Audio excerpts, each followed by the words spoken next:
and welcome to Kuala Terengganu and the 8th and final event on the 2011 World Match Racing Tour. I'm Mark Chisnell and this is the Monsoon Cup, the place where champions are made.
Once again, I'm joined in the studio by Tour Director Craig Mitchell, who will be keeping us up to date on the race schedule and the umpire calls. Good afternoon, Craig. Good afternoon, Mark.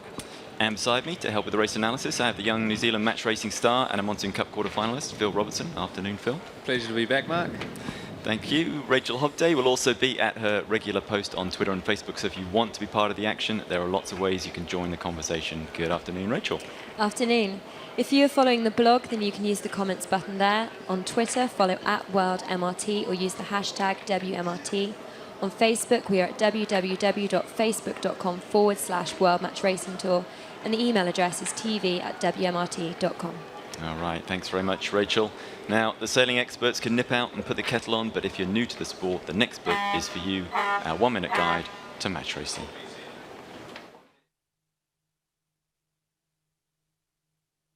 Match racing is the most gladiatorial sailing discipline. It pits two boats against each other on a very short racecourse. The two teams battle for advantage during a 4-minute period before the start gun, then sail upwind to the top mark where they hoist spinnakers. Turning back downwind onto the run to the leeward mark, the spinnakers must be dropped for the second lap. The races usually last 2 or sometimes 3 laps, and the action is umpired on the water using a system of flags. Each boat is assigned a colour, either blue or yellow, and the sailors raise a red and yellow flag to protest if they think their opponent has broken a rule. The umpires announce their decision, raising the appropriate blue or yellow flag to signify the boat that has offended. If a red flag is raised as well, it means the infringement is more severe and the penalty, turning the boat through 3/4 of a circle, must be taken immediately. Otherwise, the penalty can be taken any time before the finish. The first across the finish line is the winner. So it's the final day of the final event of the World Match Racing Tour. Let's start with a look at how the overall leaderboard stood when the action began here on Wednesday. Top 3 contenders there when the Monsoon Cup opened were the 2007 and 2008 world champion Ian Williams on 106 points, Francesco Bruni 6 adrift on 100, and Torvar Murski on 99.8. Third place Murski was the first of 4 when he didn't make it through the qualifying round on Friday. The draw for the quarterfinals then left Francesco Bruni racing Ian Williams in a winner-takes-all match with the World Championship at stake. Williams took a 2-0 lead, then Bruni pulled the race back, but it was only a temporary respite as Williams steamrolled over Bruni in the 4th match to take the quarterfinal and his 3rd world title. We saw all that yesterday. It was a fabulous afternoon's live racing, but the Monsoon Cup action kept rolling. The semi-finals concluded this morning, and we have those results right now. Johnny Berntsen beating Peter Gilmore 3-2. Great result for the young rookie Swede. Ian Williams beating Jesper Radic 3-1. The world champion still looking to repeat the double of Monsoon Cup and world title that he had first achieved back in 2007. Race officials didn't hang around. They got the Petite finals underway straight after the semi-finals, and we can bring you those results. Jesper Radic beat Peter Gilmore 2-0, and so Jesper Radic comes 3rd in the Monsoon Cup and Peter Gilmore 4th. What does that mean for the overall tour standings? Well, the tour results for 2011 are on the board, all of them except for the points from the final of the Monsoon Cup. Let's look at the overall tour leaderboard as it stands and see how things have played out. We put the current points coming into the Monsoon Cup in blue for Williams and Berntsen, because whatever happens this afternoon, it won't make any difference to the final overall results. We already know Ian Williams is the new world champion with an unassailable lead at the top, and Francesco Bruni also safe in second place. But look at Johnny Berntsen, just 73.2 points and 7th overall coming into this event. The Petit final defeat for Peter Gilmore now means that either first or second place this afternoon will lead Berntsen to bronze medal position, as he gets a minimum of 33 points for second place. So what's at stake here this afternoon is another historic Monsoon Cup world title double for Ian Williams, or a first 2011 tour victory for Johnny Berntsen. Bragging rights for both of them, and of course the $100,000 first prize. One more point. The head-to-head stats for Williams and Berntsen. Overall, Williams is a 7-2 winner this season, but if you break it down, Berntsen has performed better in the knockout stages, where he got both those victories, cutting Williams' win-loss advantage to just 3-2. That was the semi-final in Portugal. So, Johnny Berntsen tends to perform well against Williams when it counts most, but can he do it this afternoon? All right, it's time to talk to the last member of our commentary team. A quick hello from our on-the-water reporter, Hannah White. It's a beautiful day out there for a final, Hannah. Yeah, it is absolutely fantastic. We've had a small breakdown on one of the boats, but that's been fixed. The 6 minute has just gone, so it's all rolling into it very quickly out here. Fantastic. Thank you very much, Hannah. All right, now it's time for the Chief Minister of Terengganu, Dato Seri Ahmed Sayed, to fire the ceremonial start cannon with a 5-minute gun and get the action fully underway. And I'll hand over to MC Melvin Aria. Hello folks, we're coming to you live from Terengganu. This will be the epic battle, the finals of the Monsoon Cup of 2011. At approximately few more, 20 seconds to go, and we'll have Berhormat Dato Seri Ahmad Syed do us the honors of shooting off in a few seconds. Here's the countdown. 9, 8, 7, 6, 5, 4, 3, 2, 1. And there you have it, ladies and gentlemen, the 5 minutes warning to the start of the epic battle between Ian Williams and Johnny Berntsen. It will pass it back. Commentators and this is the final of 2011. All right. Thank you very much, Melvin. We're less than a minute from the pre-start. The race course here is interesting. A quick word about that. We're in the Riaz Heritage on an island with the start right in front of us. To either side, there is a river flowing out to sea, past that committee boat, out to the far shore and out through the river mouth. That current is decisive in the race. It's flowing with you upwind and it pushes you towards the top mark. Now the big question is, which side of the river is closest, the one on the right or the one on the left? And that's a question I'm going to ask Phil Robertson right now. Yeah, Mark, I think Dave Tallis, the race officer, has done a fantastic job again of just setting the course up in probably the most difficult position for the sailors here. So the right is the closest current at the moment, but the left, you can stay in it longer getting to the top mark. So you can get to the right first, but the left tends to pay a lot later on in the match than the beginning. All right, so you've got splinters, you're sitting on the fence, Phil. Totally sitting on the fence here. All right, we'll come back to you a little further into the pre-start and see what the call might be. The tacticians will be looking upwind as well. They've got to make that call. They can't sit on the fence. The helmsman will come to them. And of course, in this particular event, we've also got a change in rules. So outside assistance is now allowed. We've got coaches on a balcony in the Riaz Heritage here. They can see the course. They're 2 stories up. They've got a fantastic view, the same view that we've got. And they may well be able to help the tacticians with that call, left or right-hand side. Hannah, down on the water, you don't have the advantage of height, but how does it look down there to you?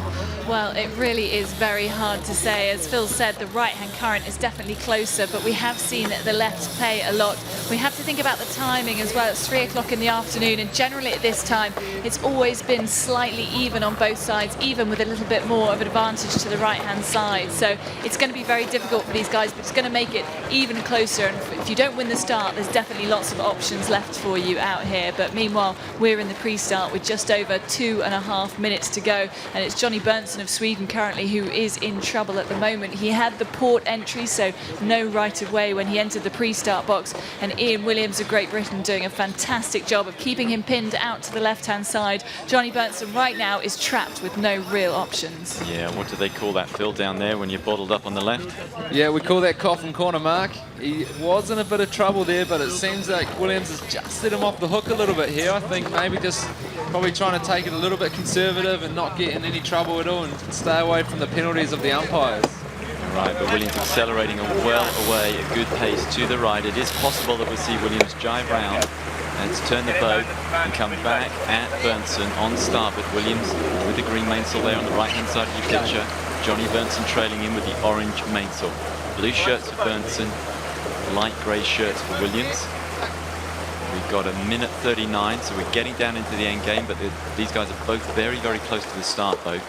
You'd normally expect to see them turn around about this time and head for the line, but they're a lot closer to the start line than they normally would be at this stage in a pre-start. So 1:25, Williams still happy. I think Berntsen has now closed that gap. Williams certainly can't get an aggressive jive in. He can turn to starboard and get back to the line. And Berntsen will turn inside him, 1:13 to go. I'd say they've probably got 35, 40 seconds sailing time to the pin. Plenty of pressure for Berntsen then, I think, Phil. Yeah, that suggests to me that Berntsen's looking for the left-hand side of the race course with Williams going for the right maybe. So interesting call there to see him go inside if he wanted the right, but yeah, a lot of pressure on him here as you see Williams just really pushing him as hard as he can and keeping the heat on and trying to force him into an error. All right, 50 seconds to go. We think they might want different things, in which case the heat will come out of this eventually. But Berntsen now in real trouble. He's very close to the line, 39 seconds to go. Ian Williams overlapped to leeward, which means he has control. Berntsen has to keep clear of him. Now they're head to wind. Williams will fall off onto starboard. Berntsen onto port. It's a green flag, so no penalties at this stage in the final. Berntsen nowhere to go except right round. Oh my goodness, he's going to try and get in there with the committee boat. 18 seconds. He's going to try and get a tack into starboard. How on earth is he going to do that there with that much space? Berntsen in all sorts of trouble, but Williams coming at him on port, tacking. Huge amount of shouting. 5 seconds left. Fully countdown. Williams will get the much better start for sure. He's the one that's accelerating. It's a clean start. No one's over the line. Lots of shouting. I don't see any. There's a green. So, Hannah, it was clean after all that, and Johnny Berntsen has the right, but does he have enough speed? Well, this is the question. He was very slow off the start line. Of course, he was trapped there right against the committee boat, and it's Williams with more pace who accelerates on port tack, both heading over to the right-hand side. But Berntsen now quick to accelerate, but he is right in the gas of Ian Williams, so it's not going to be a comfortable position for him to sit on at the moment. He needs to either foot off, soak down a little lower and get clear of Williams's air, or he needs to try and creep up and come onto his tail. But right now, this is all about Ian Williams. Yeah, great start line win there for Ian Williams. Phil, Johnny Berntsen, perhaps the wrong decision there to lead when he wanted to win the right, or perhaps that final tack back towards the committee boat rather than a jive round. Yeah, that was all Williams there, just dominating from the start to the finish of that pre-start. And Berntsen just tied up in knots in the end, as you saw Williams putting the pressure on him once he was leading in, and just got a little bit confused maybe and just tried too much and wasn't really fast enough. So Williams probably holding his speed much better in that whole pre-start, and that pretty much came from that whole first dial-up situation when he held him out to below the pin and coffin corner. Absolutely. So Johnny Berntsen on the back foot the whole way through that pre-start, right from the beginning. Remember that the starboard entry, the yellow entry, indicated by the yellow flags on the back of Williams' boat, does give you the initial advantage. Now, Williams gets that advantage first in his first race, and this is a best of 5 effectively. It's actually first to 3 points, strictly speaking, in the rules, but it's a best of 5. So odd number of races, obviously, to get a winner. Who gets the advantage side first? Well, it's the guy that finishes top in the qualifying round, and Williams finished better than Berntsen, and so Williams got that crucial starboard entry first in his first race of the final. Goes all the way back to qualifying. It's like qualifying in pole in Formula 1. He has that advantage. He used it really effectively there to keep Berntsen bottled up. Gave him a tough decision. I mean, I think the turn back, as we watch Williams cashing in on the big advantage on the tide on that right-hand side of the course, But Williams turned back at a beautiful time, Phil, to give Berntsen a really tough choice. Go inside with too little time to burn, or go outside and with too much time to push Williams hard. Yeah, absolutely. I think he did a superb job there, and that is one of Williams' strengths here, is his lead back and his time. He's really mapped out the pre-start area really, really well, and he is very, very strong when he's in that position to make a call there on when to lead and when to push. And Berntsen, yes, sucked into the inside jibe and just got in a little bit of trouble and just got tied up in knots in the end and had nothing left.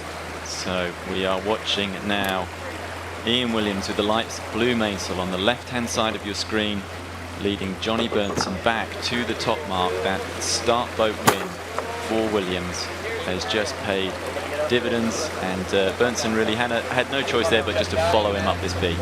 Absolutely. I mean, you've just seen both of them tack across back over to the left-hand side. We're going to the windward mark, the yellow mark with a red stripe through it. Williams took Berntsen all the way out to the right-hand corner, a little overlay, in fact, so forcing Johnny to go even further. And now all that Berntsen of Sweden can do is follow Ian Williams up to this mark. Really nothing for him to do. I thought for a moment that Ian hadn't quite got the ley line right, but this tide current on the left-hand side sweeps you up and takes you right up to the mark. So right now Williams of Great Britain tacking over, rounding the mark, a nice 2 to 3 boat length lead ahead of Berntsen of Sweden.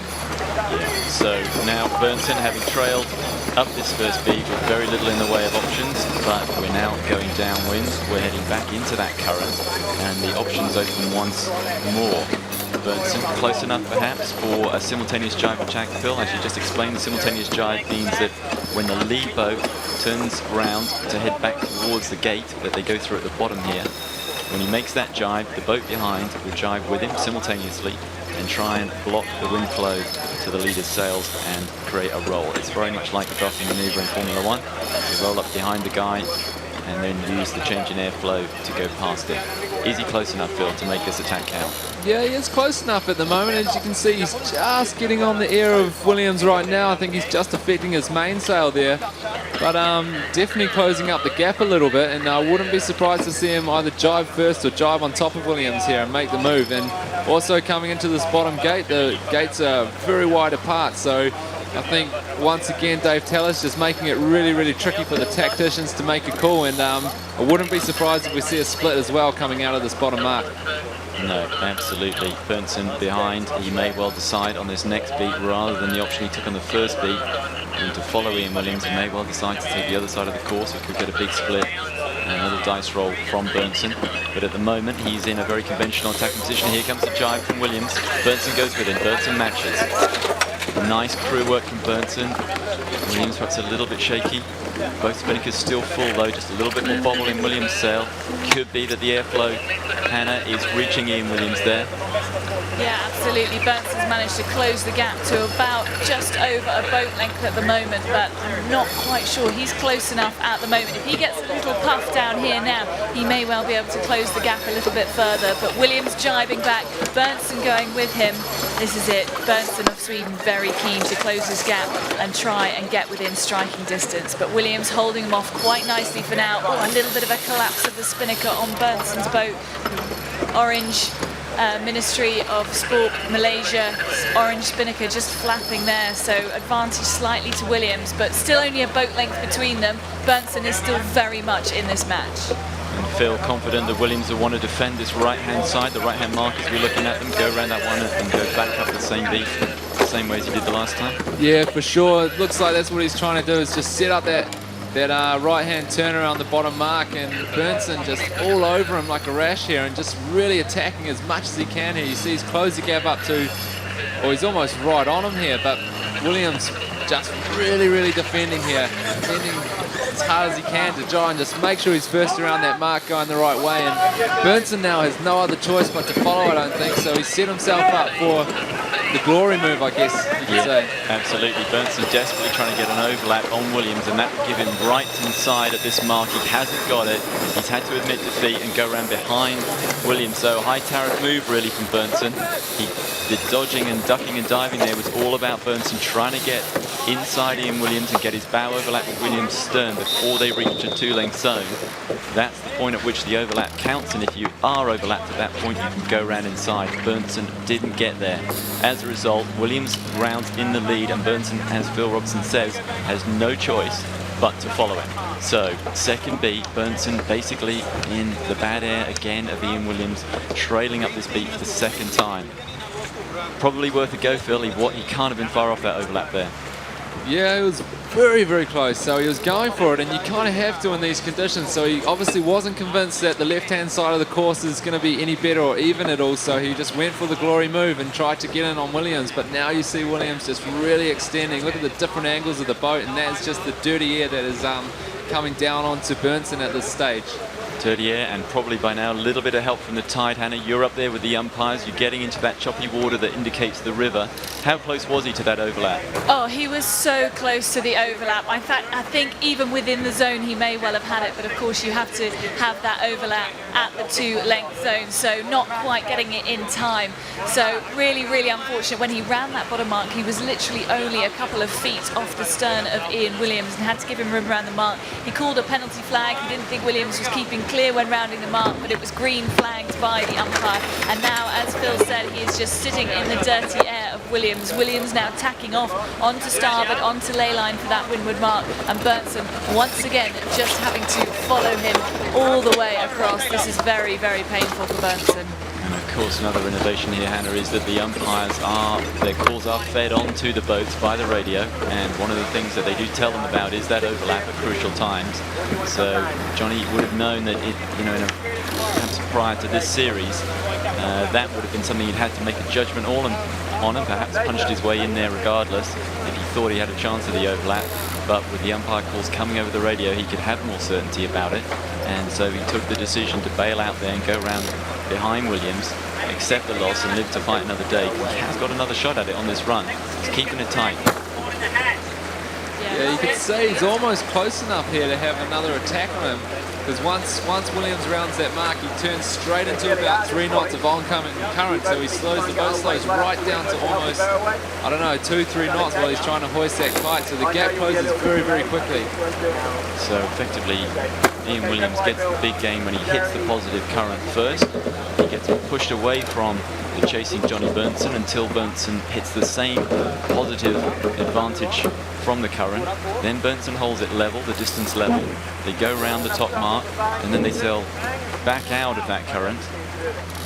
As effectively as Ian Williams turns downward into it, the positive turns to negative current, and all of a sudden Johnny Bernson is shooting up towards Ian Williams, closing that gap with Ian Williams stationary, or nearly stationary in the current, trying to accelerate the boat away from the mark. That's the effect we're going to see right now as Williams turns the boat around, goes for the big hoist, needs to be clean.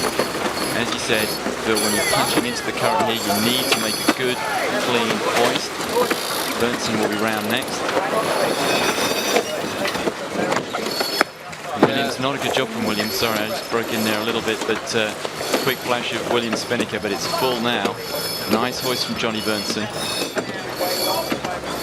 Again, both actually not as punchy as the first time on either boat handler. The boat handling there looking a little average from Johnny Bernson actually. Yeah, very, very slow hoist, and the spinnaker went up slightly twisted. It got caught in the jib. So Ian Williams of Great Britain really extending here down this bottom and last leg in this race. So not what Bernson needed right now. He really wanted to close that gap, but I feel for Bernson at the moment that Williams might be slightly out of reach.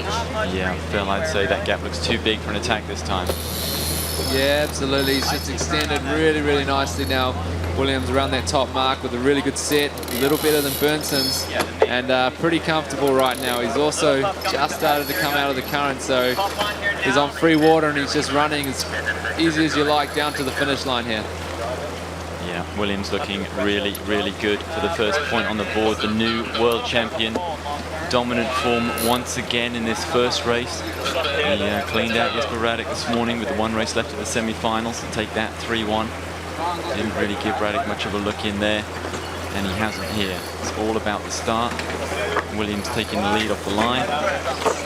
Bernson closing nicely with some good work on the first run, but really a poor hoist at the second top mark, costing Johnny Bernson the opportunity to attack on his final run. That is Ian Williams. It's his final jibe. He's rolling down now, straight towards the line. Johnny Burnson with the orange maidserl and orange spinnaker on the right-hand side of the picture. And that gap, if anything, I think has opened Hannah.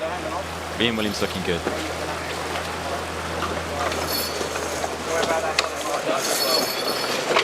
Burnson puts in his final jibe. Not much golf left in this hole for either boat.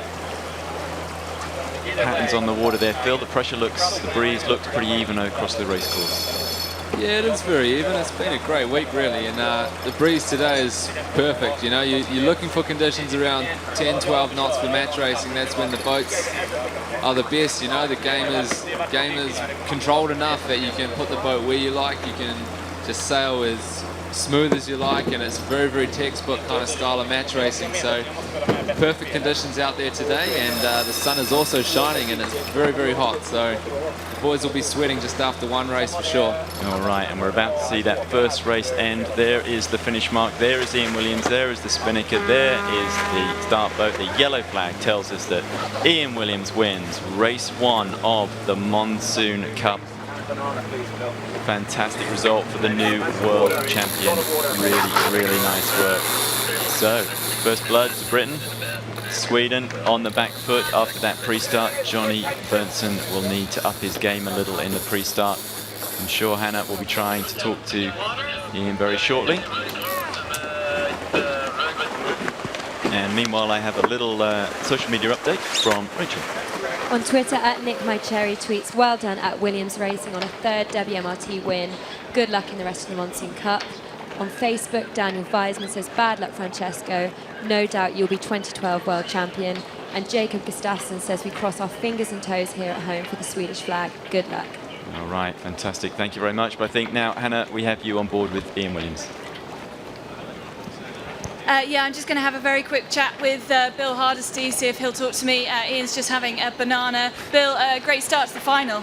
Well, thank you. Just trying to knock him out one at a time here. I mean, he was pretty close at one stage at that bottom mark. Yeah, there's a lot of current, and we had got into the current a little bit. There he was, right on our tail. He had an overlap there coming in. We broke it just in the nick of time, so it doesn't matter how you do it as long as you do it. Okay, guys, good luck with the next race. Thanks very much. All right, thanks very much, Hannah. So, comment there from Bill Hardesty. It was all about the overlap at that bottom mark there, Phil.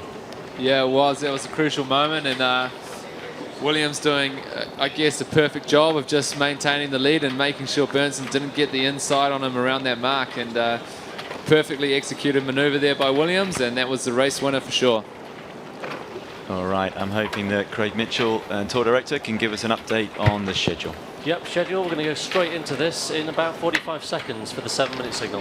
Fantastic. All right, well, we will, I'm sure, be showing you the committee boat shortly. There it is, coming up. And we will all be able to see that 7-minute gun go. If you want to start your own stopwatch and count down with us to the next start. A little reminder, if you want to join the conversation, Rachel is there on Twitter and Facebook, the blog and the email. If you're following the blog, then of course you can use the comments button right there on www.wmrt.com. On Twitter, you can follow @WorldMRT or use the hashtag WMRT. And on Facebook, we are at www.facebook.com/World Match Racing Tour. And the email address, of course, is tv@wmrt.com. And there is the 7-minute gun. All right, 1-0 to Ian Williams. Johnny Burnson needs to come back quickly. This would give Williams match point, Phil, if Williams can take a second race. Yeah, this is definitely a big match for Burnson. To go down, be trailing 0-2 is a really, really tough one to come back. That means you got to win 3 on the trot, and for Burnson, this is a must-win, I'd say. It's a confidence boost as well. If you can get one more point on the board and even the match is up, it all just starts again, really. So, big confidence boost for Burnson coming up if he can get this point on the board. Otherwise, it could be looking pretty dangerous. Yeah, absolutely. So we have the 7-minute there. We have just over a minute to the entry, a couple of minutes to the entry, so we will take a short break.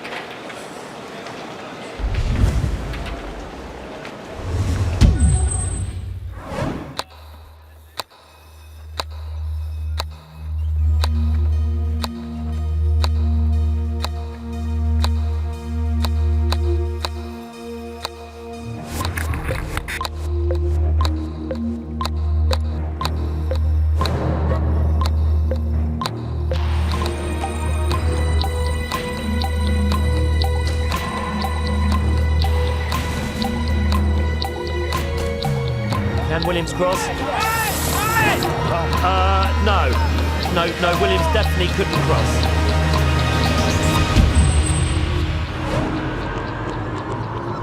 One World Series.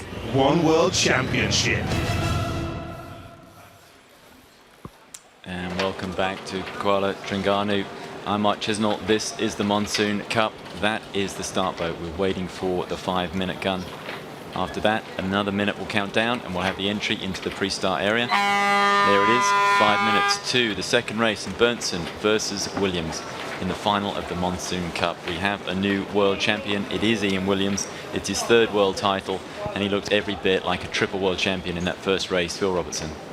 Yeah, absolutely. Just dominating from the pre-start entry, and it'll be interesting to see if Berntsen can do exactly the same this time around. It is awfully tight little pre-start area with the wall coming into play as an obstruction, so tough to get out of jail if you get locked in there. And Berntsen now with the starboard entry, he may have the advantage.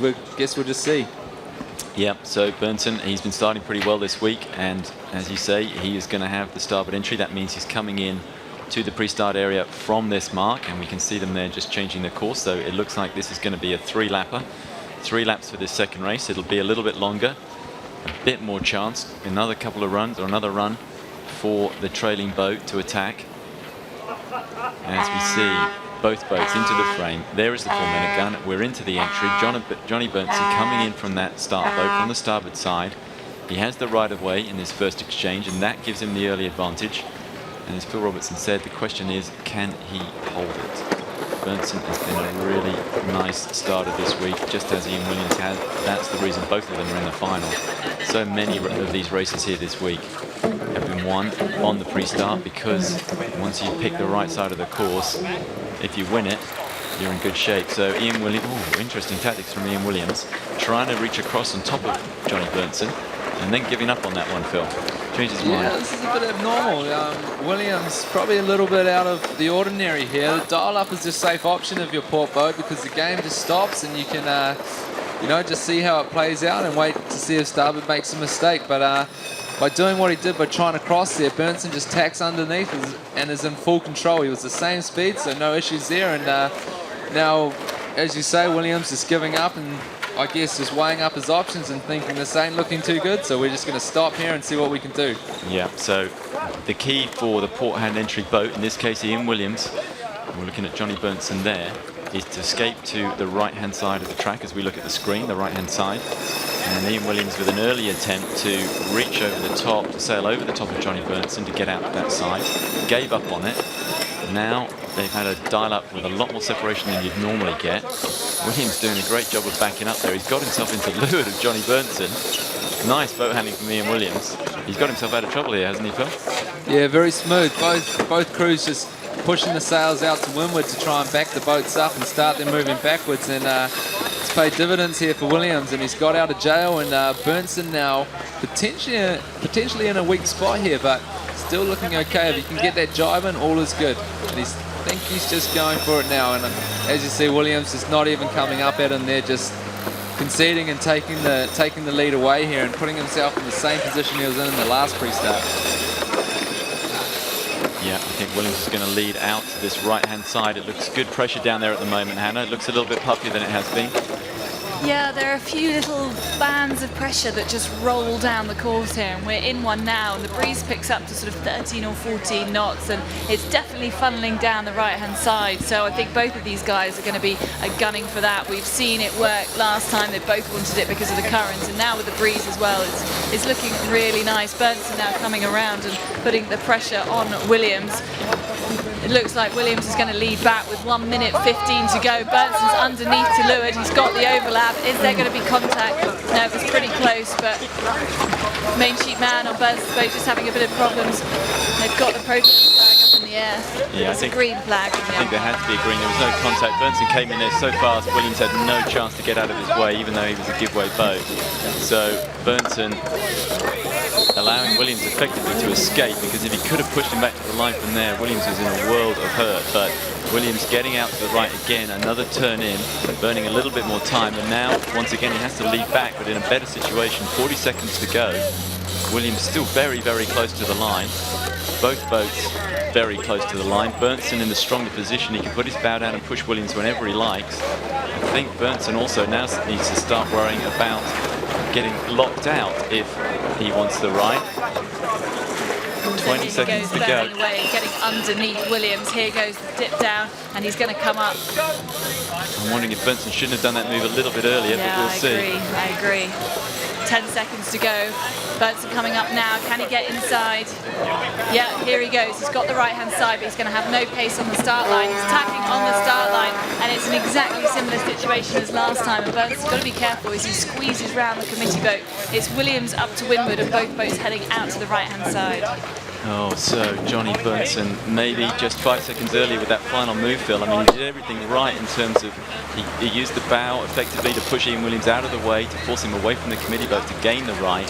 But did he do it early enough? Yeah, well, yeah, that was very hard to say. Didn't execute it well at all there, Berntsen. He had a lot more pace coming into that line originally with about 20 seconds to go, and I thought if he came in tight on Williams and hooked him, he would have been able to have a really, really good crack at him and force Williams into attack onto the boat with no speed and possibly being able to carry his speed all the way on. But interesting move there. He sailed down into this dirty air and tried to swing up with momentum and start with momentum, but it just dropped off so quickly there for Berntsen. So Berntsen, with all the choices as he sat there above Williams on the line, it was all about timing, it was all about control as he came in from behind Williams. If he went to leeward, he became the leeward right-of-way boat, and he could force Williams away, but he had to give Williams time to respond. If he went into windward, he effectively became the giveaway boat and gave Williams more options. Williams, of course, is trying to close the gap between him and the committee boat. The battle all about the start on the right, and you can see the reason right now. Williams won the right. He started with more pace, even though Johnny Berntsen was effectively positioned to the right. Williams had the speed.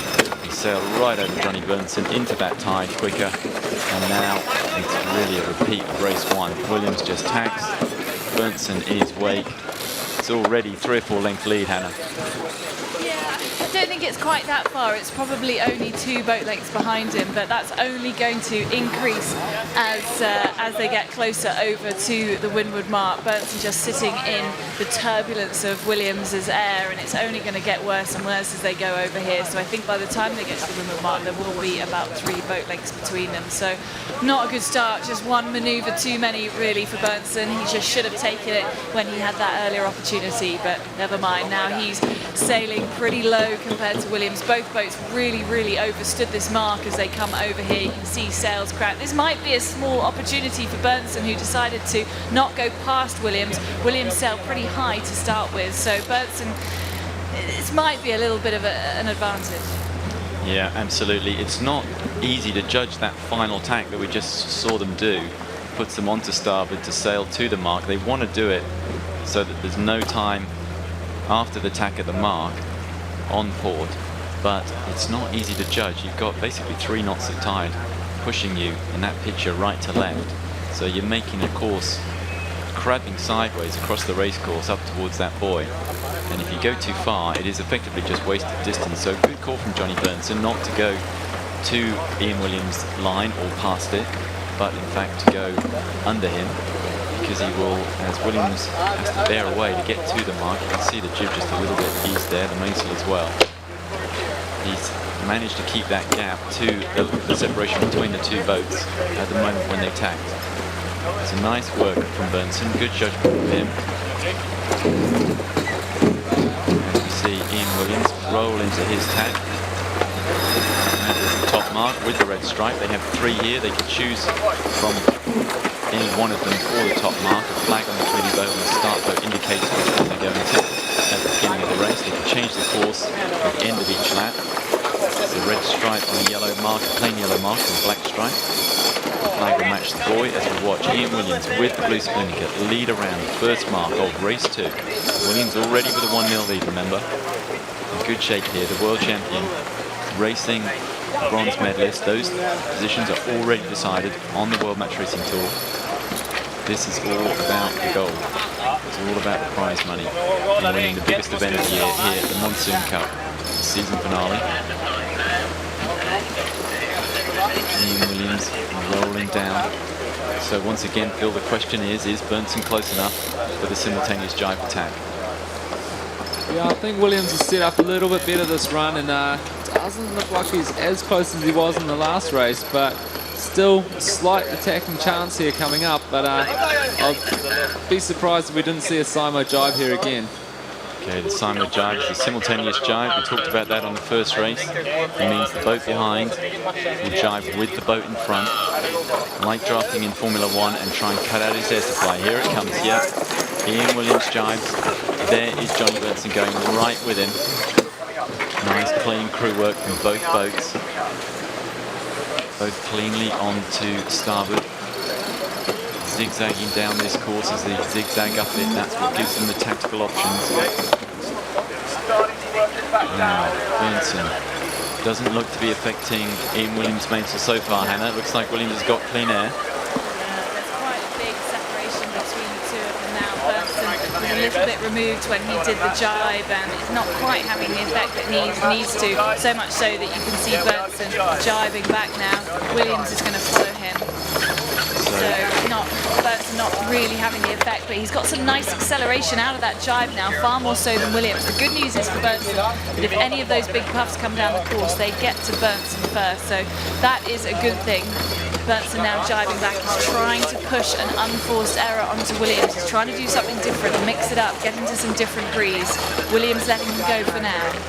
So Williams clearly defending this right-hand side of the racecourse as we look at it. That's where he wants to come into the mark from. When he does that, he'll be on starboard, wind blowing over the right-hand or starboard side of the boat. And he'll have control, he'll have the right-of-way jibe into the gate. Williams now more or less lined up at the gate from where we're sitting. Johnny Burnson taking one more jibe across. He's going to have to try and attack Ian Williams' wind once again, so he'll try and set up in a position where he's blocking the wind flow onto Williams' sails, give himself a chance to just close the gap as much as he can before this next leg. Yeah, what he's doing here, Mark, is he's just sitting up right on top of him and trying to slow him down as much as he can before he turns around this mark. And I think you'll see Burnson just split here potentially, or he might just concede again and just follow around. But slowing Williams down quite nicely here, just so he's right on his hammer around that bottom mark. Yeah, absolutely. Burnson so far, he's played the tight game. He's just accepted the losses up the beat, keep it tight and give himself attacking options. Williams again, almost inevitably, defending the right-hand side up this next windward leg. Burnson again playing the tight game. He's not going to do anything reckless and go out to that left-hand side. No one has been out there. We watched the Petit final and the semi-finals this morning won by winning this right-hand side. No one's been out that left-hand side of the racecourse for a while. I wonder if Burnson will eventually give it a go, but at the moment he's elected to keep it tight, to follow Williams, just to keep doing the smart thing and accept minimal losses so he can attack on these two remaining downwind legs. But already you see there the difference in the angle of the boats. Ian Williams pushing dirty air back onto Johnny Burnson's sails. And then of course Ian Williams sailing out first into the choppy water that indicates the stronger current flow on the right hand side of the racetrack. Now it's choppier because when the water's pushing against the wind, as it is here, it creates a little bit more friction. That the harder the faster the water flows against the wind, the more friction there is and the more it builds up a wave pattern. So you can see there on the right hand side of course the choppy water from that current flow. That's the monsoon running off the mountains and running out to the sea there in the far distance, the other side of that shore. This is the river, this is the tactical key to this match. It's getting out to this right-hand side into this river, and that's where Ian Williams is as he tacks over. Okay, so he's made his ley line call, Hannah. Do you think he went a little bit earlier than last time after that last? Yeah, I think he did. I think the reason he went a little bit further last time was to try and force Burnson even further than him, but Burnson wasn't playing ball, and Burnson now a little bit further behind Williams. Williams just tacking a little. I still think he's overcooked it a little bit, I have to say. It obviously tacks, you get taken up by the current for this first section of this starboard tack across to the mark. Then there's a much quieter neutral zone, and then the current picks up on the other side and you get a little lift up to the mark again. So, you know, I think think Williams could have gone a little bit earlier, but I think he's definitely got it much more spot on than last time. All right, so we're looking good judgment with riding with there. Ian Williams on the left, the green mainsail. Johnny Burnson on the right with the orange mainsail. No options at this stage for Johnny Burnson, Phil, once he's decided to follow Ian Williams around that right-hand mark. Yeah, it is hard. It's hard once you're behind in these conditions where one side of the course is just so favoured, and sometimes it's just better just to accept that you're behind, be patient, and just wait for an opportunity. And that's what he's done. He's just followed him around the mark, kept his air kind of clean, hasn't lost too much at this stage, and he's just being patient and waiting for a mistake from Williams. But being the world champion, those mistakes don't come very often. No, that's right. Now remember, it is a 3-lapper, so Johnny Burnson has another go. He's got 2 more runs, 2 more downwind legs to attack. It's when very much the trailing boat has the advantage. He can position himself between the wind and the lead boat, cut down the air supply to the leader, slow him up as we watch Ian Williams approach the top mark for the 2nd time. Pretty good ley line there, attack right on the mark. Should see a good hoist from the world champion. Great hoist there, Hannah. That was a really nice job from Williams, looking very slick and confident this afternoon. I tell you what, it was better than good. It was absolutely spot on. And Burnson coming round now as pole goes on, the spinnaker goes up. Can he keep pace with the world champion? Just not quite on it, not quite as good at Burnson at the moment as Williams. Even just a little fraction of difference will really help Williams extend down here. There is an advantage for Burnson. He does have another lap, but as time goes by, Williams is slipping out of his clutches. All right, I think we've got some advice on the coach radio.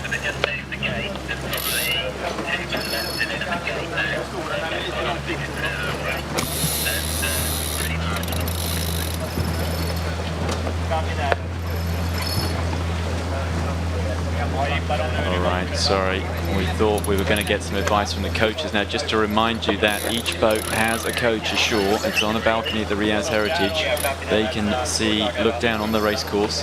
They have the advantage of height. They can see the patterns on the water. They can see the tidal stream moving through the choppier water that we talked about.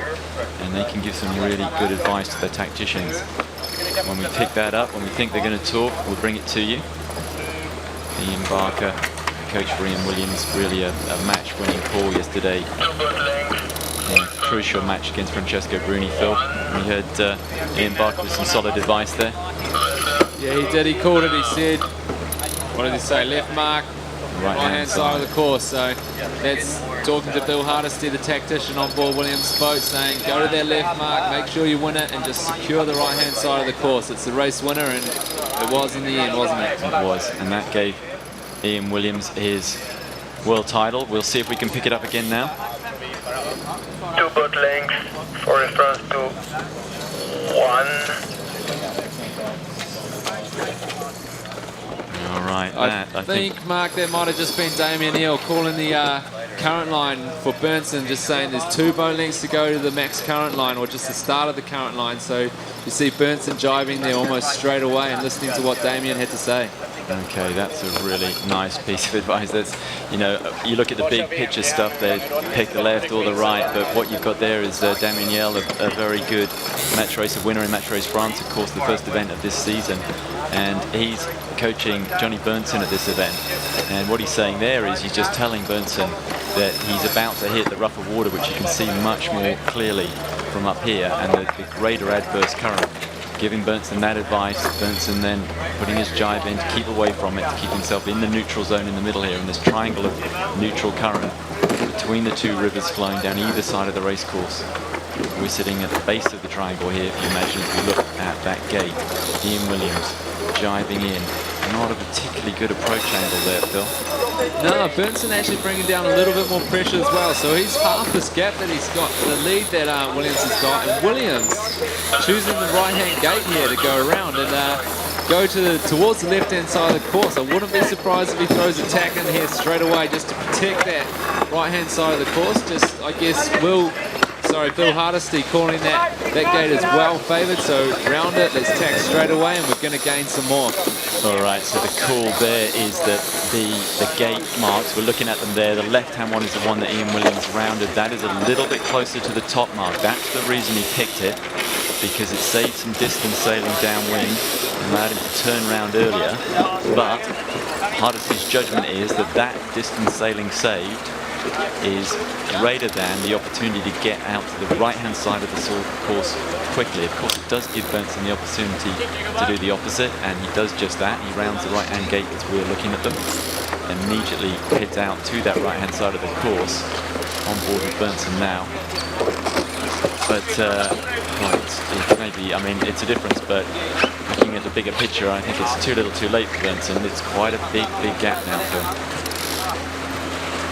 Yeah, absolutely. That was a spot-on call there for Williams choosing that gate. He lost about half his lead there by trying to protect that side and protect that rounding, but has tripled it now by rounding it. So he took an initial loss by choosing that gate and sailing in less pressure, but now he's just tripled it and taking the gain later on. So great call. So good strategy there from Bill Hardesty, Vetchel's world champion earlier this year, doing tactics for Ian Williams. Ian Barker, the coach ashore for them, silver medalist in the 49er, the Sydney Olympics in 2000, so some serious competence around Williams here. Williams, of course, a double world champion now, a triple world champion as of this weekend, and they really look like it here. Johnny Berntsen, rookie year on the tour, making the step up to the pros and doing a very fine job of it.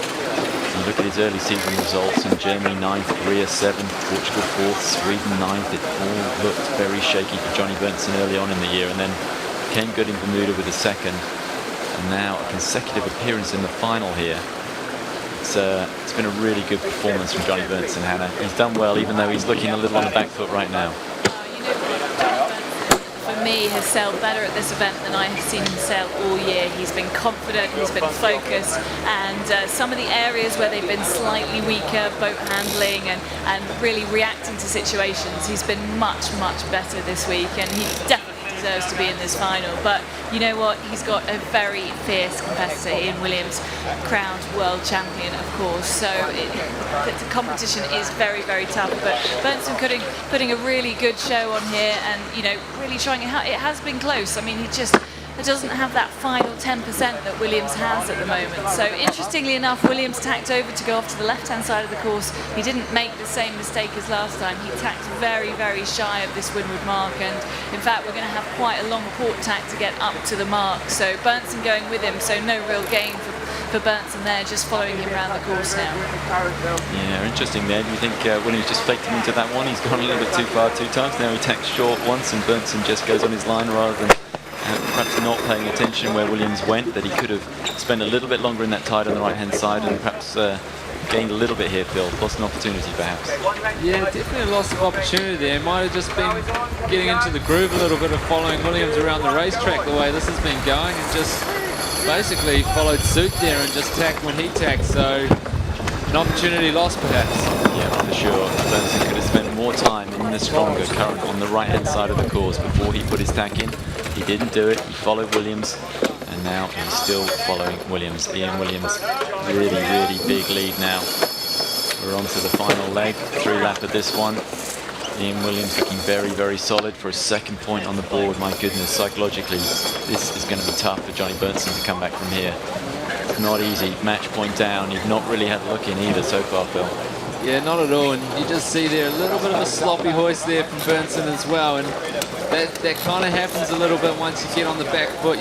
You lose one race, you lose the next race, and everything just doesn't seem to be happening for you. His crew work just a little bit, probably less than ordinary, and not up to the normal standard at the moment, so a bit of a snowball effect perhaps, but I wouldn't be surprised if we see him firing in this next pre-start. No, I saw him just before he went out on the water, and there's no question that he was pumped up for this. I mean, he was fully happy about his 3rd place, his bronze medal on the tour overall. It's a fantastic result from him for the season. Really, at this point, nothing to lose but take it to the world champion. And whilst he's been doing that, Williams has just been that little bit tidier and tighter. All right, I think we have a little bit more from the team radio. Edge of the tide. Yeah, same call again there, edge of the tide, that time from Ian Barker, and that was calling Ian Williams' jibe.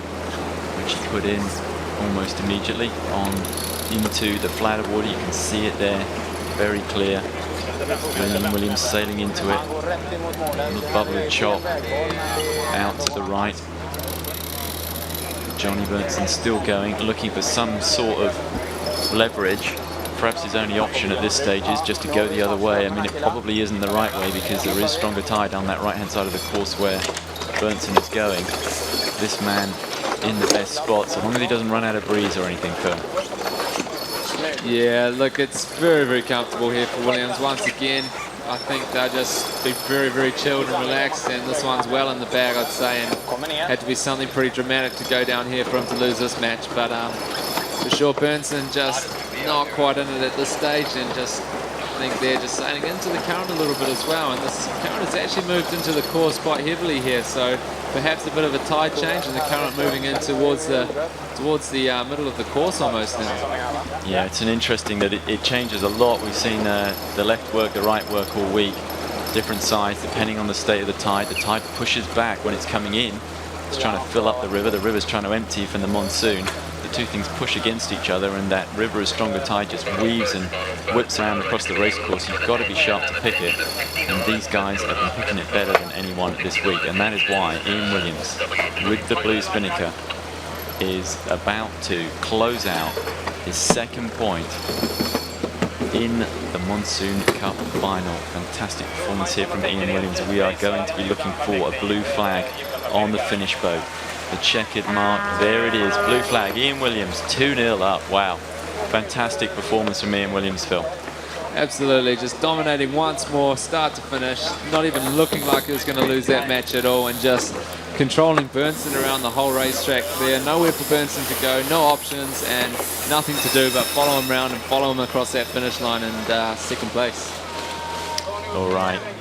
Fantastic performance from Williams. Johnny Berntsen crossing the line. I think Hannah's going to try and have a word with him between these two races. Meanwhile, we've got a quick word on Twitter and Facebook from Rachel. On Facebook, Horatio Nelson says, Great Britain is a place where champions are born. Peter Herring says, Johnny Berntsen race to win. And on the blog, Bjorn comments, fingers crossed for Berntsen.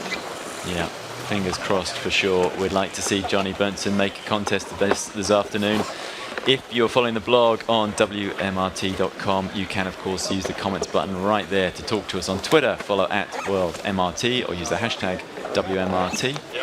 On Facebook, we are at www.facebook.com/World Match Racing Tour, and the email address is tv@WMRT.com. I think we can see that Hannah is aboard with Johnny. Hannah. Yes, I just jumped on board with Johnny Berntsen. Johnny, not ideal. No, we have to perform a bit better to beat Williams. They are really showing their best sides today, and have 2 points now, and now it's do or die, so we're going for do. I mean, that last pre-start, you had him on the hot coals, and you just tried to do one thing too many, maybe. Yeah, well, he tried to close all the ways out, and it was really important to win the right-hand side, and we go for that, and just a bit too early tack for getting the speed up, and then he drives over us. So, yeah, I think we're getting the position. We just want to get it and not pay off too much speed and go there. So let's try once more and see what happens. And the right is so important, isn't it? It is totally deciding. If you look at the first two races, the winner of the right side wins the race. So I think it's really important. Okay, so it's about wiping the slate clean, putting that behind you, refocusing. Is that your aim as a team? Yeah. I mean, we have a couple of minutes here. They're fixing a problem on board, and after that, we're just going to go again. Go for it. Johnny Berntsen of Sweden. I'm sure we'll see him fighting in the next race. All right, thanks very much, Hannah. Absolutely, Johnny isn't going to go down without a fight. That certainly isn't his style. 2 points really that he picked up there. It's do or die now. It is match point. It's first to 3. Ian Williams has 2. Johnny has to win the next one, or he's all done and dusted. And the second thing, really just reinforcing what we've been saying this afternoon so far, is that you've absolutely got to win the right-hand side of the race course off the start line the first time. So, Phil, if anything, that's even more the case. We're looking at the river of rough water, and it's just creeping closer to this right-hand side now, isn't it? Yeah, it is. It's cruel of the race committee to do this. Just make one side of the race course so favoured, but they don't have many options here. And it's a must-win start. So you're going to do everything you can. If you can win that right and come off the line, even with a penalty, you're probably still going to win the race. So I wouldn't be surprised to see Burnson maybe a bit more aggressive this time, coming to Williams, taking him head on and just giving him a bit of action and giving us action as well. So hopefully you can see a little bit more from the Swede. He's a very, very good sailor and a great guy to have around. And yeah, my heart's for Burnson here. Come on, boy. All right, so everybody gene up Johnny Burnson to make a match of it here against Ian Williams. Let's see him take a point back. And you're quite right. We have, if ever there was a moment to win one race at a time, for Johnny Burnson, this is it. It's simple. Win one race at a time. 12 teams, 100 races, one winner. A race lasts 20 minutes, but a win only takes a fraction. Be one move, 1 inch, everything or nothing. To win takes courage, skill, passion and determination. This is not a game of chance or of luck. Read the elements, feel each inclination of your boat, choose your angle, make your move, win a race. No winners guaranteed, odds mean nothing. It's simple, win one race at a time. And there is the 7-minute gun for race 3 of the final of the Monsoon Cup. Welcome back to our live coverage at Kuala Terengganu. I'm Mark Chisnell. This is the final of the Monsoon Cup. The 7 comes down. That's the 6-minute. We will have the 5 in just 1 minute. We will try and let you see that flag go so you can start your own stopwatches. You count us down into the entry. Entry, remember, at 4 minutes to go. Once that's down, we're into the pre-start zone. We're into the action. And everybody will be fighting from the right, for the right. Now, I've seen matches won here this week with people picking up penalties, hitting that start boat. They've done whatever they can to win the right-hand side. You can win it with a penalty. We may well see Burnson go for that this time. Some slightly more aggressive moves from Burnson. I think, meanwhile, we've got some chat on the team radios. Just wondering what you thought of this bias on the line now. It's getting pretty huge, isn't it? Not sure. I just know you got to get right, kind of whatever that takes. Yeah, agreed. All right, there it is, the 5-minute gun. And that conversation was between Ian Barker, he's the coach ashore for Ian Williams, and Bill Hardesty, tactician aboard Ian Williams' boat. And I think what Barker is trying to point out is that race officer Dave Tallis is trying to move this pin end, the black and white checkered buoy at the left-hand end of the line as we're looking at it, a little bit further up, closer to the top mark, to give it some advantage, to just try and entice one of these guys to win that pin end. Bill Hardesty's reply was pretty much, I don't care how far upwind that mark goes and how much more advantage there is to get from starting at that end. I want to go to right first. And Phil, I think that's still the way we see it here.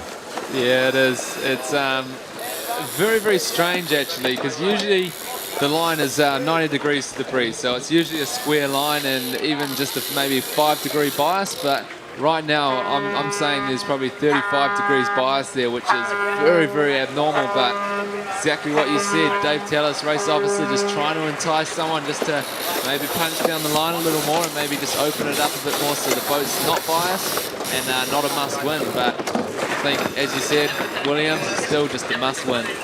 Yeah, that's Hardesty's call. He's the tactician aboard Ian Williams' boat. As we see Burnson try the move that Ian Williams tried very briefly in the last pre-start. Of course, they've swapped ends again now. They do that each time. Oh, almost a replay here, interestingly enough. Oh, except Burnson's gone all the way around onto port. And Ian Williams now right on his tail. Burnson could be in trouble here. Burnson with a disadvantage, poor entry this time. Remember, he had the starboard end last time, so he came in from the black and white checkered buoy. Williams from the start boat. Williams with the advantage into the first exchange with starboard, and he's used it very effectively. He's right on Burnson's tail here. Now, Burnson, I guess, can use the shore to try and wipe him off, Phil. Yeah, he's trying awfully hard here, coming in below 90 degrees to it, so he's got the right to jibe, and this is a 50-50 maneuver. Oh, there's going to be a flag here for sure, and jibing in front. I think if Williams hits him here, he could be in trouble. But Bernson just throwing it into the umpire's hands a little bit there, and I would call that a green flag if I was the umpire.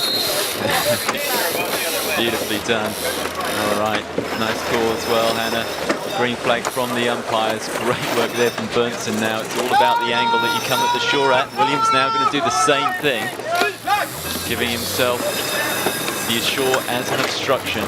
The angle that you sail at it, 90 degrees is crucial. If you're at 90 degrees, you can go either way. If you're above it, you have to go the way you're going. So Bernson had the choice because of the angle he was approaching the obstruction, and he used it to wipe Williams off his tail. But only briefly. Williams still in the aggressive position here. Going to come round at him again, and we might see another dial-up here, right by the start boat. Clock ticking around. Bernson hasn't got a lot of time to get out of this one. Williams has got him up into a dial-up by the committee boat. Now, actually, 1:40, Williams can get out of there. He's still got plenty of time. Green flag again. Johnny Bernson just falling onto port. How close was that, Hannah? Oh, that was so close. Probably 2 inches, I would say, between the bow of Bernson's boat and the stern of Williams's boat. This is full-on stuff, isn't it? Bernson and Williams both desperate for the right-hand side, and they are going to fight it tooth and nail until the gun goes in 1 minute and 15 seconds. You can tell this is match point, no question about it. Bernson taking the game as hard as he can to Williams here.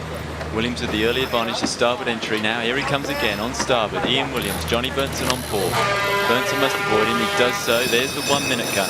We're only probably 20 seconds sailing from the boat, so these guys have a good 50, just over 50 seconds to go. 20 seconds to kill. It's going to be an aggressive position if someone leads from here. Bernson up to windward. Williams looking to lead. God, they desperately want the right here, don't they, Phil? Yeah, absolutely. Bernson in a little bit of trouble here again. Williams just really controlling this and in a really strong position right now. If he can stay ahead of him here, this is almost all but over. And Bernson, no option but to dip behind him here with 23 seconds to go. Oh, that's a very tight overlap, but no money there for Bernson. I think he's just doing his best here. He's trying, he's pushing hard, and he could be in with a sniff here. Hannah, how close was that? Very, very close, so close, but so is the starting gun. 10 seconds to go. It's Bernson on the right, on port, heading towards the committee boat. Williams tacking on top of it as Bernson goes underneath. Oh, it's going to be a crash. There's a collision. Bernson holds his protest flag up in the air. So does Williams. What's the umpire's decision? It's a yellow flag. It is penalty Williams. Yeah, Bernson just driven into the sailing, into the start boat. That was quite extraordinary. It's a yellow flag, and if are they going to go red? Yeah, that's the question. A red flag would indicate that Williams has to do the penalty immediately. They're going red. They're going red. There it is. It's a red flag. All right, that's extraordinary. So Williams has to do it, and he has to do it right now. Williams will be going into the penalty. There he is. Williams goes into the penalty turn. He's going to come out on starboard and have to duck behind Johnny Bernson. Oh, just squeaking behind. The rig's very close to crashing there. Incredible action, but Johnny Bernson has got the right, really taking it to Ian Williams. I don't know, Hannah, if you can, now it's calmed down a little bit, agreeing with that final claim on the crosshair as Ian Williams went behind him, but if we can get a call from the umpires first. Hannah, can you talk to them at this stage? You're on board with them. Yeah, I think Chief Umpire just talking into his radio at the moment. He might even be talking to Craig Mitchell, who's sitting next to you, to explain the decision. I might just ask Andrew. Andrew, just very quickly talk us through that. Yeah, what happened was Ian tacked. Before Ian had completed his tack, Johnny had his nose inside. So there was no obligation on Johnny to have to give Ian any room, and Ian, as the windward boat, didn't keep clear. And then the red, because he got the advantage from it, took the lead. Yeah, that's exactly right. He gained an advantage out of it, so we had to make it an immediate penalty. Okay, Mark, there you go. So all right, Craig, I think we have a replay of that as well. We'll come to that right now. Yeah, so we've got here Bernson, the yellow boat on the right-hand side of the screen, starting to push Williams towards the line. He then carries on a little bit further. Bernson tacks. Williams then tacks. So Bernson on port tack with the yellow sails. And then Williams tacking back. So now Williams is the giveaway boat here. And then Bernson establishes an overlap. And because Williams put himself there, Johnny doesn't have to give him any room. And so he's got to keep clear. Williams got to keep clear here. And didn't keep clear. Pushed Johnny into Bernson into the committee boat there, and so gained a controlling position, I would say. Yeah. And so the umpires go in there and they give an immediate penalty. Absolutely clear cut. When you see it again on the replay, Ian Williams tacking himself into a position where he had to give way to Johnny Bernson. Johnny Bernson simply sailed on in a straight line, did all he could. He was locked in there between Ian Williams and the start boat. Effectively, Ian Williams just sailed him straight into the start boat, and not much doubt about the way that penalty was going to go. Ian Williams got it. It was a red one because it effectively gained control of the race. The red flag means that Williams has to do the penalty straight away. He did just that, and Johnny Bernson took the right-hand side for the first time in this final, and now he has the lead, Phil. He does. This is the first time I've seen him in the lead in these last 3 matches, and fantastic start there. I think Williams actually hesitating there in the pre-start. He tacked for the boat, realised he was 3 or 4 seconds early, went to tack back and hesitated and tried to come back down, and that's when Bernson's eyes opened up, and he saw the opportunity, had a quick sniff, and went straight in there and fully attacked him, and Williams with nothing left to do but kind of put on a sad face and push Bernson into the start boat. Yeah, absolutely. And Johnny Bernson really just, I think you could kind of see in that interview that he felt he has absolutely nothing left to lose at this stage. He's 2-0 down in the final. He's already 3rd overall for the year. He really just has to throw it at Ian Williams. That was a fantastic pre-start. It was all on right from the very beginning. And Bernson just on the back foot for most of the time, turning around right at the end with a mistake, an unforced error really from Ian Williams. So a little crack opening in Ian Williams so far.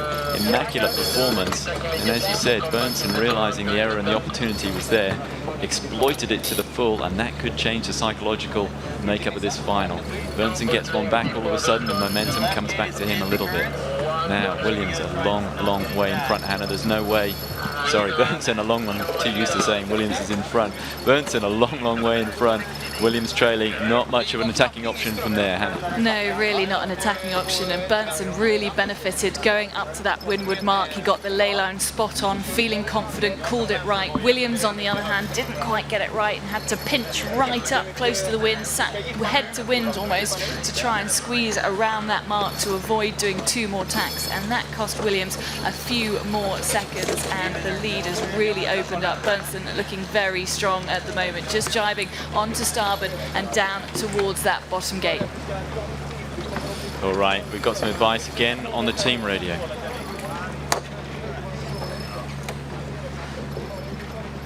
The right buoy is in the current. It's a very strong current. I think if we arrive in the other side, in the port, I think it's better.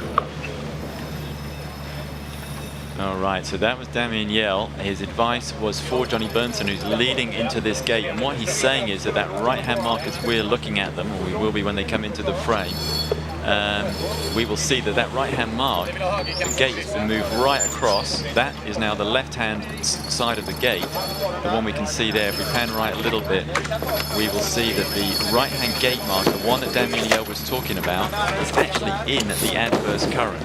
So I think what Damien's suggestion for Bernson was there, that he take this left-hand mark, the one we're looking at, and then go out to the right, because he doesn't have to punch the adverse current. It appears that Bernson isn't going to do that.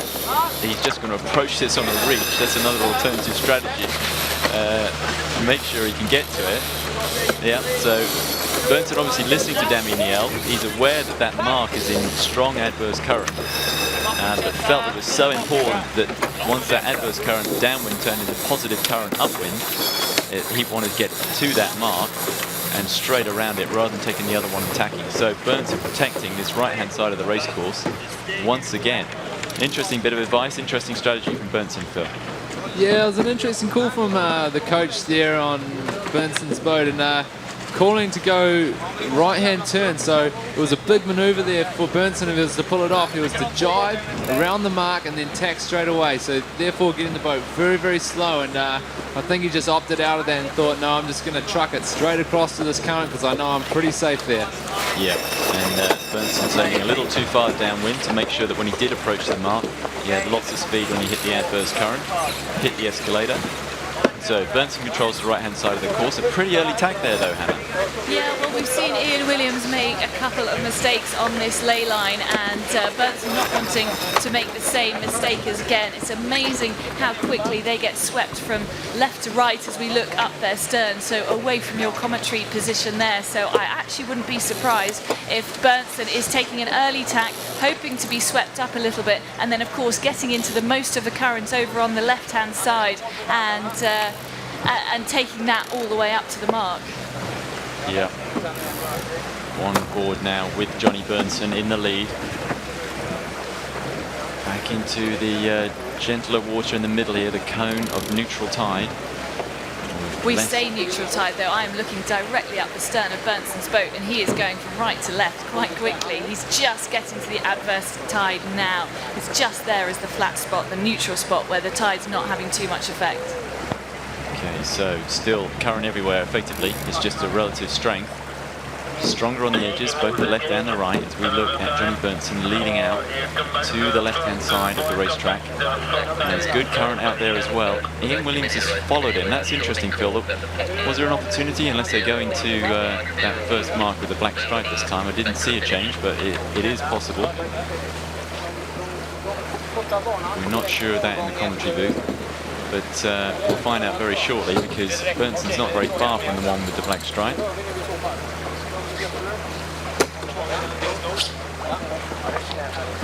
Bernson approaching this mark, and this does indeed look like a hoist. Okay, so Bernson turns downwind.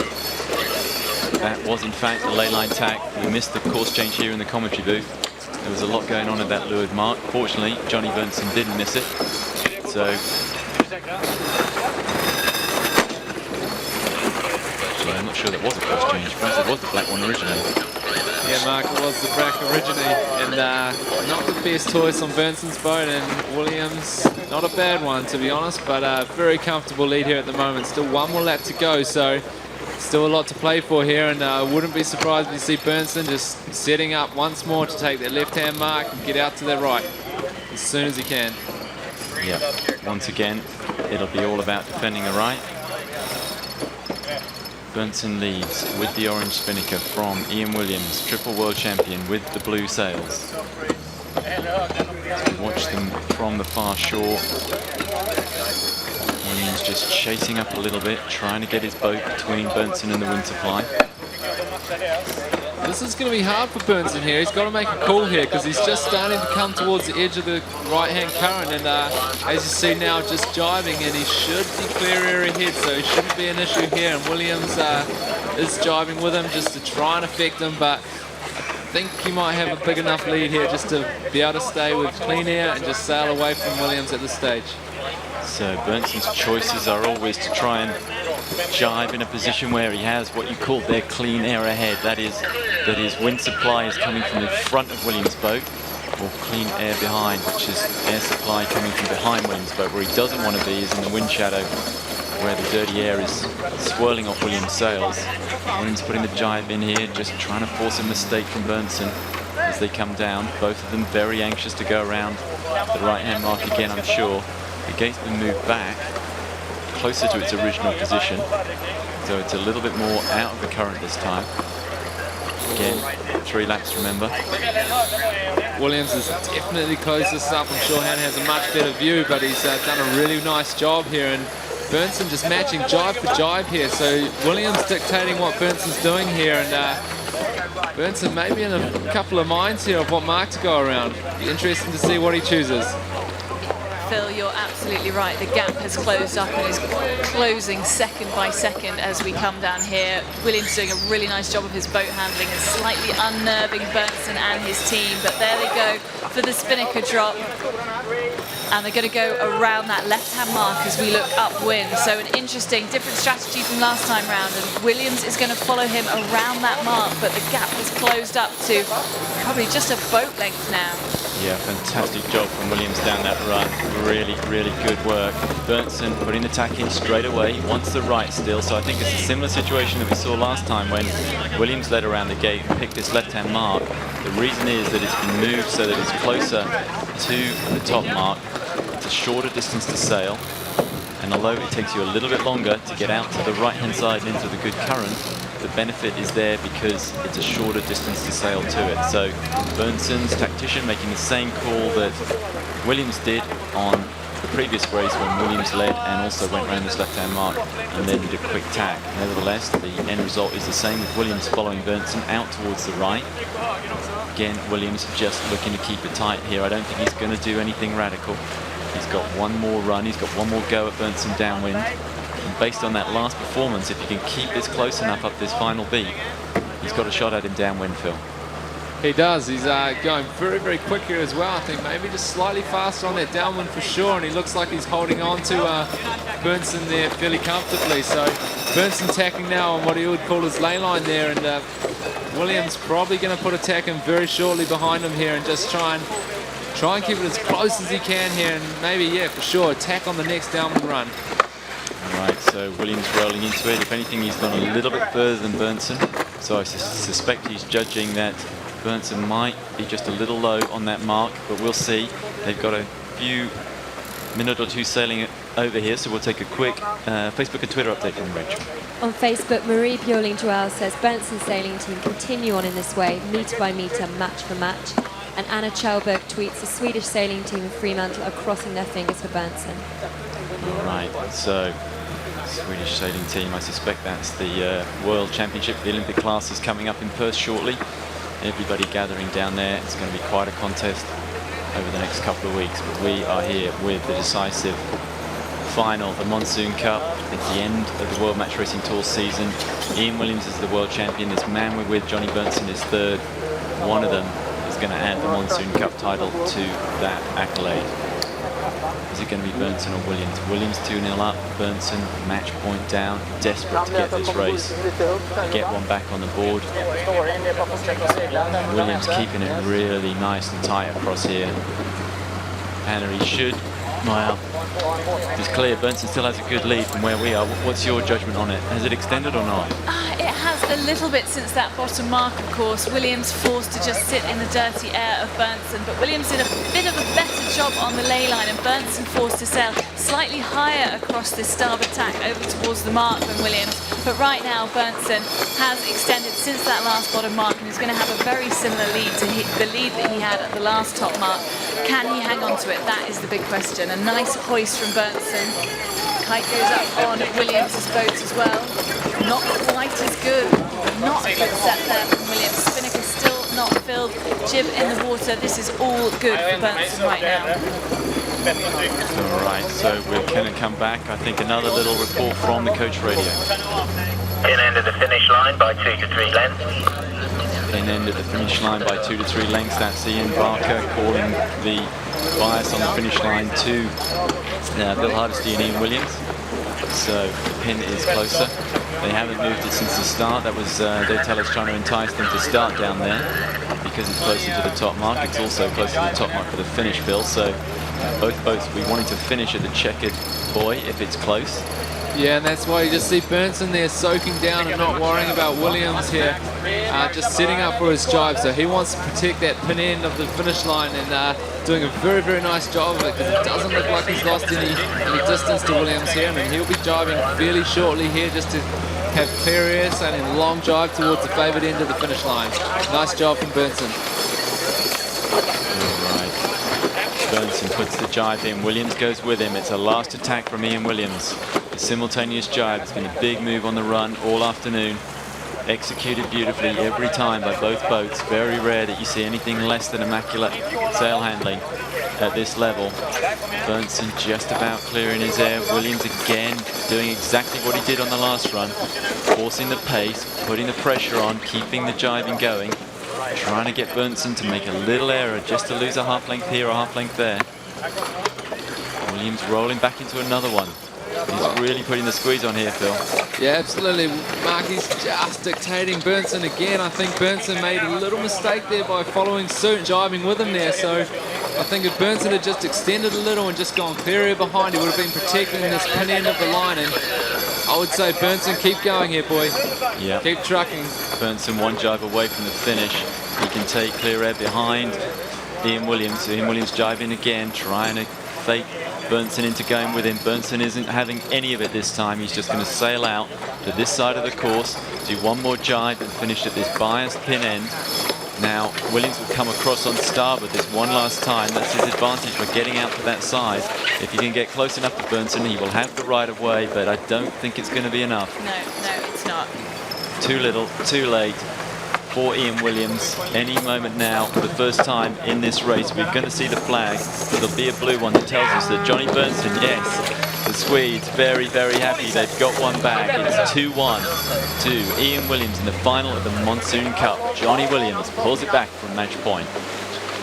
It's Johnny Burnson there, Mark, not Johnny Williams. Sorry, Johnny Burnson. Absolutely. Indeed. Sailed superbly, and no mistakes here from Burnson whatsoever. I think he just controlled that as well as Williams has controlled the last two, and nailing his last lay line as well to the top mark.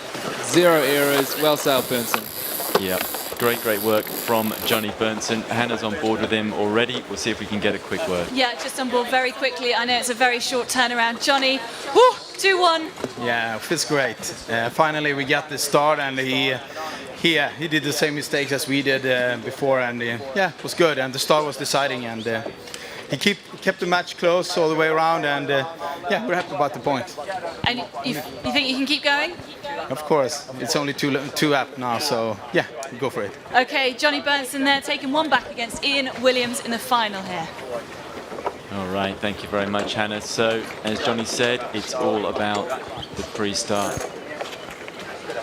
It's all about winning the right-hand side. So far, the winner of all 3 races this afternoon, confirmed there. We have the results. Williams GBR2 versus Johnny Burnson, Sweden, the 1 point. It's the first of 3. Williams still has match point. He has 2 more match points. Burnson has to win them all from here. Now, the interesting thing is that Burnson just won that one against the serve, really, Phil. He won it from the port end, despite being on the back foot for a lot of that pre-start. Now he's got the starboard entry for this 4th race. Is that going to be enough to crack Williams' game open? Yeah, for sure. He's got every opportunity to win this series right now, and definitely a big confidence boost for Burnson now, putting 1 point on the board, coming 1 point closer to Williams, and Williams hopefully not getting too complacent, and he'll be wanting to put the foot down again and come out firing and just try and finish him off right here, right now. Yeah, absolutely. Ian Williams won't want to let this go any further than it absolutely has to. We're back with the committee boat. Great shots there. It's going to be coming on any second. That is a 7-minute. All right, so we are just 3 minutes away from the entry for the 4th race of this Monsoon Cup final.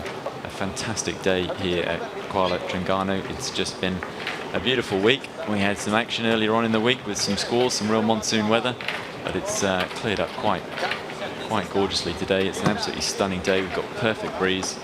Seems to happen like that a lot for the final here at Kuala Terengganu, Phil. It's good conditions on the last day. It's almost like a regular thing.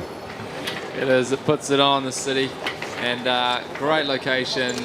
Awesome to race here. It's just so tactical. It's not really breeze like your normal racing. You're really trying to pick the shifts on the water and sail the best and fastest way to the top mark purely on the breeze, and this one is completely different. You pretty much disregard that mark and you just go straight for the current, because you start going 3 knots faster once you get into that max current. So different place to sail, and strategy comes into it a lot more than tactics. Absolutely. So the strategy is that you can see there the Riaz Heritage. That's where we're watching the action from in the TV centre. We're sitting looking out onto the start line. Now that's an island that you're looking at right there. Either side of it there is a river flowing out to sea with the monsoon rain from the mountains, hence the brown colour of the water. It's bringing all the mud and silt down from the mountains, taking it out to sea, and it's doing so at about 3 knots or 3 knots plus on some occasions. That's going with you upwind on the first leg, and the first boat to get into it is that extra 3 knots of free boat speed is usually the top guide to the top mark. So it's all about winning the side of the course that takes you into the river fastest, whether it's on the right or the left. Now, so far this afternoon, it's always been on the right-hand side. The battle has been for the start boat. Berntsen really took it to Williams in that last one. He came in on the back foot on the port entry, but he made good on it with taking a big advantage there, really, of an unforced error by Ian Williams in the last few seconds before the pre-start. But it really is a game of seconds and inches here when it's such a desperate must-win, Phil. We've seen some pretty full-on tactics and people trying to win this end or the port end, depending on which has had the advantage. But when you know it's going to win the whole race, really, it's pretty much a shutout if you can win the start. You've just got to put the boat in there sometimes and hand it to the umpires. Yeah, for sure. This is it, man. This is it. We've got Berntsen coming in from starboard end this time, so he's going to look to control Williams during this whole pre-start and try and win that boat as best as he can. And as we saw in the last one, they'll do anything. Williams will put Berntsen on the start boat if he has to, and Berntsen will stick it in there if he has to as well. So interesting stuff, and must-win boat once more time. Absolutely, must-win boat for both boats and a must-win race for Johnny Berntsen. As you see him there with the orange mainsail entering the pre-start area from the right-hand side with the advantage, controlling starboard tack. Oh, he's caught Ian Williams without a proper entry. Williams slow at the pin. Now, this is a really interesting move. Williams bottled all the way up on this left-hand side before they've even really got into the entry. Williams made it into the pre-start box, so he's okay on the rules to that extent, but he's so far in Coffin Corner now, Phil. Yeah, that was a poor entry there from Williams, so that's the first mistake we've seen of that entry, and just coming in a little early, and he had to get high, and then he was very, very slow coming into the entry box there, and Berntsen just capitalising on that mistake and just controlling Williams here and keeping him in Coffin Corner. Yeah, Berntsen all over Williams right now. Hannah, umpires call to action there. I think it was a green, though.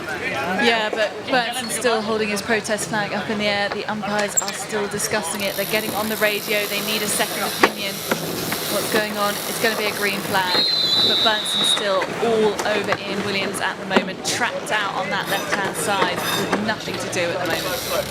Ian Williams, another unforced error. Really, we saw a little one. It was a momentary one in the pre-start before that allowed Johnny Berntsen to take control right at the end, giving Ian Williams the red flag penalty that handed Berntsen the race effectively. This time, Williams a little late with his entry. It's allowed Berntsen to take full control. Now, Williams has got the situation back into something more like a conventional dial-up now, so good work from Ian Williams in the last minute and a half to recover the situation to this. But he's still in a dial-up. The clock's counting down, 2 minutes 15. And he needs to get the game out to the right-hand side of the start box.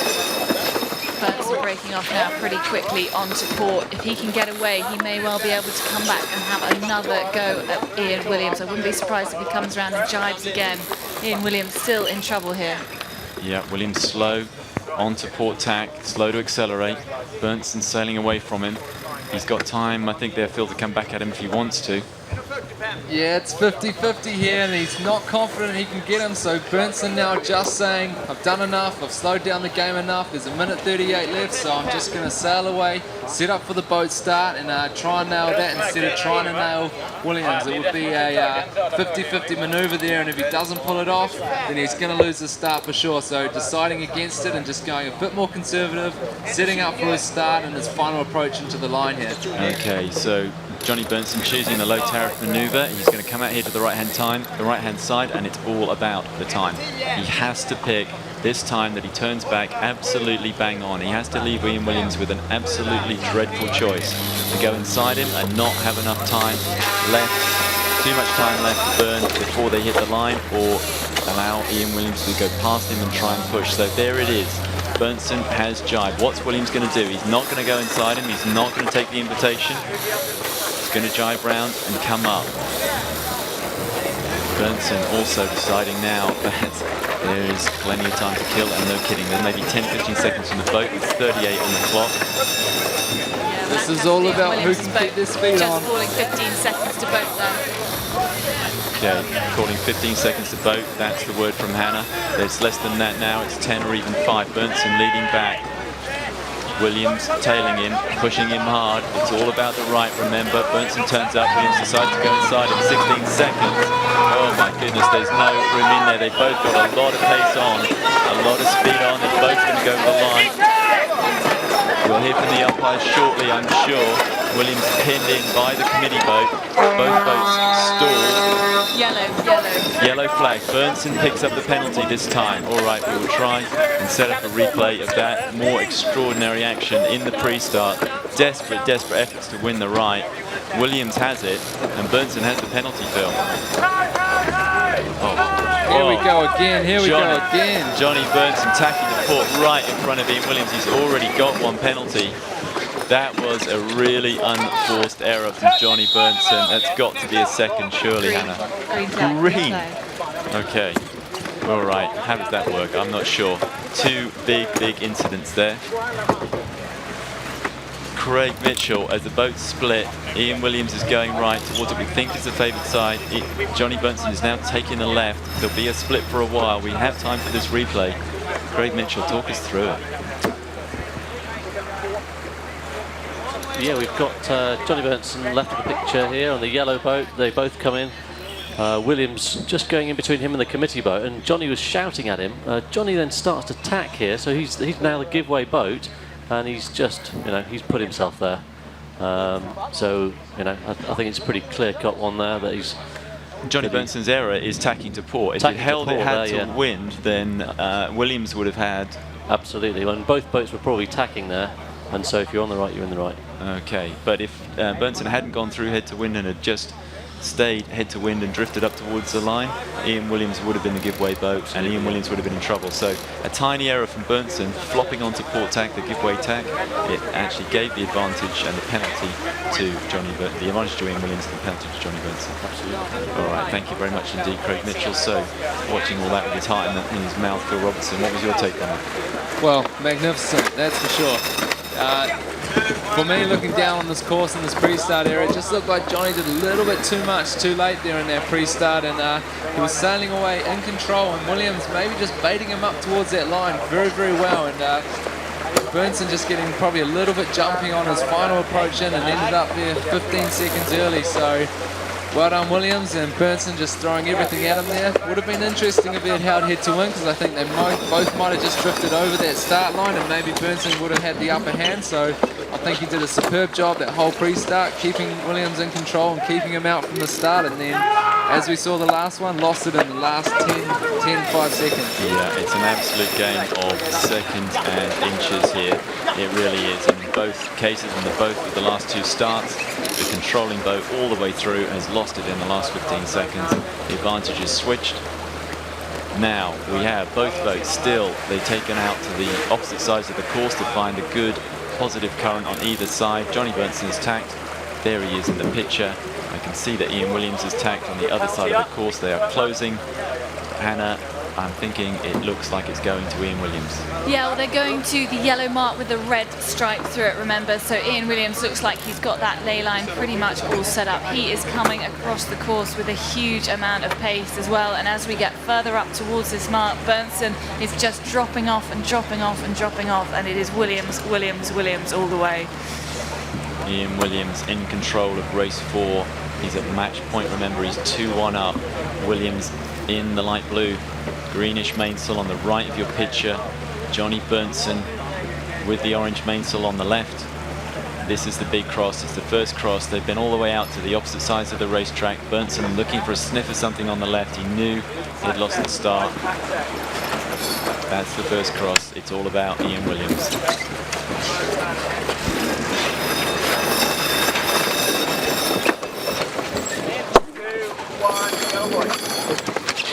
Rounding here for Williams, the crew working awfully hard here to get that kite up as quick as possible. There it is, it's popped and it's off. So another good set from Williams and just sailing away with victory here. Yeah, Williams so far in front now. That left-hand side of the course, you can see now exactly why they've been trying so hard this afternoon to win at the start at the boat, to take control of the right-hand side of the race course. Johnny Burnson has just given the left a go, and that is what's happened. It's a massive advantage to Williams. All right, we have more from the team radio.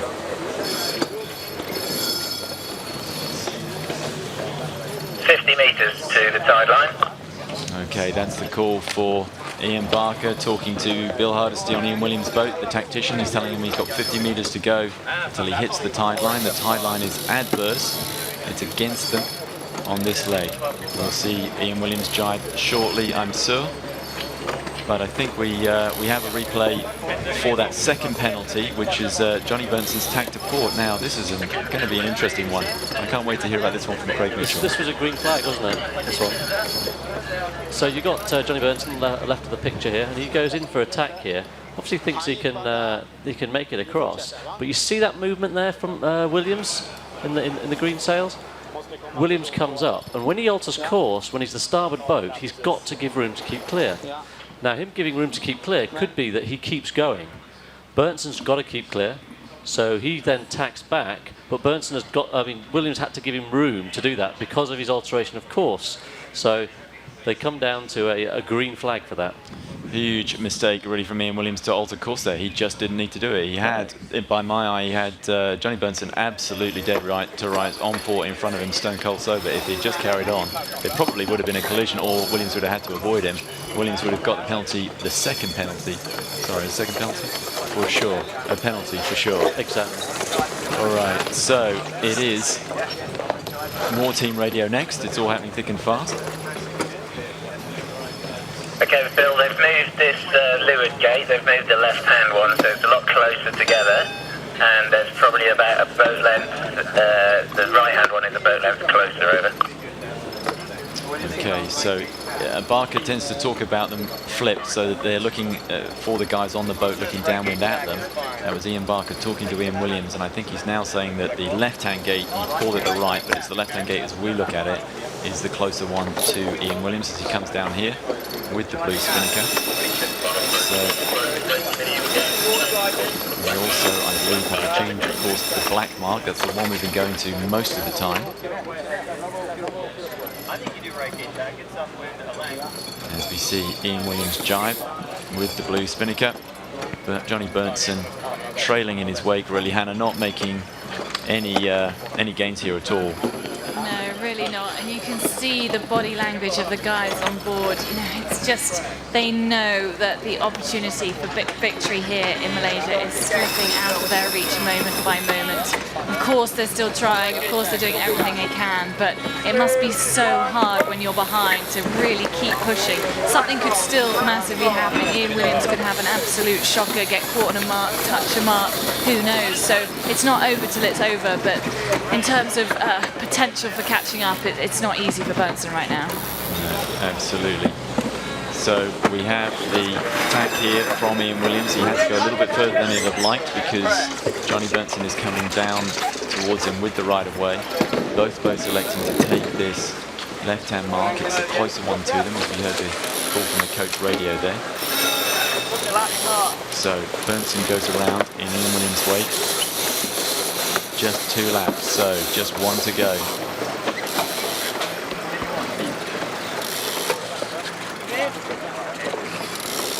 Remember, Johnny Bernton, yellow light flashing off that umpire boat between the gates there shows that Johnny Bernton penalty down. He could easily have been 2 penalties down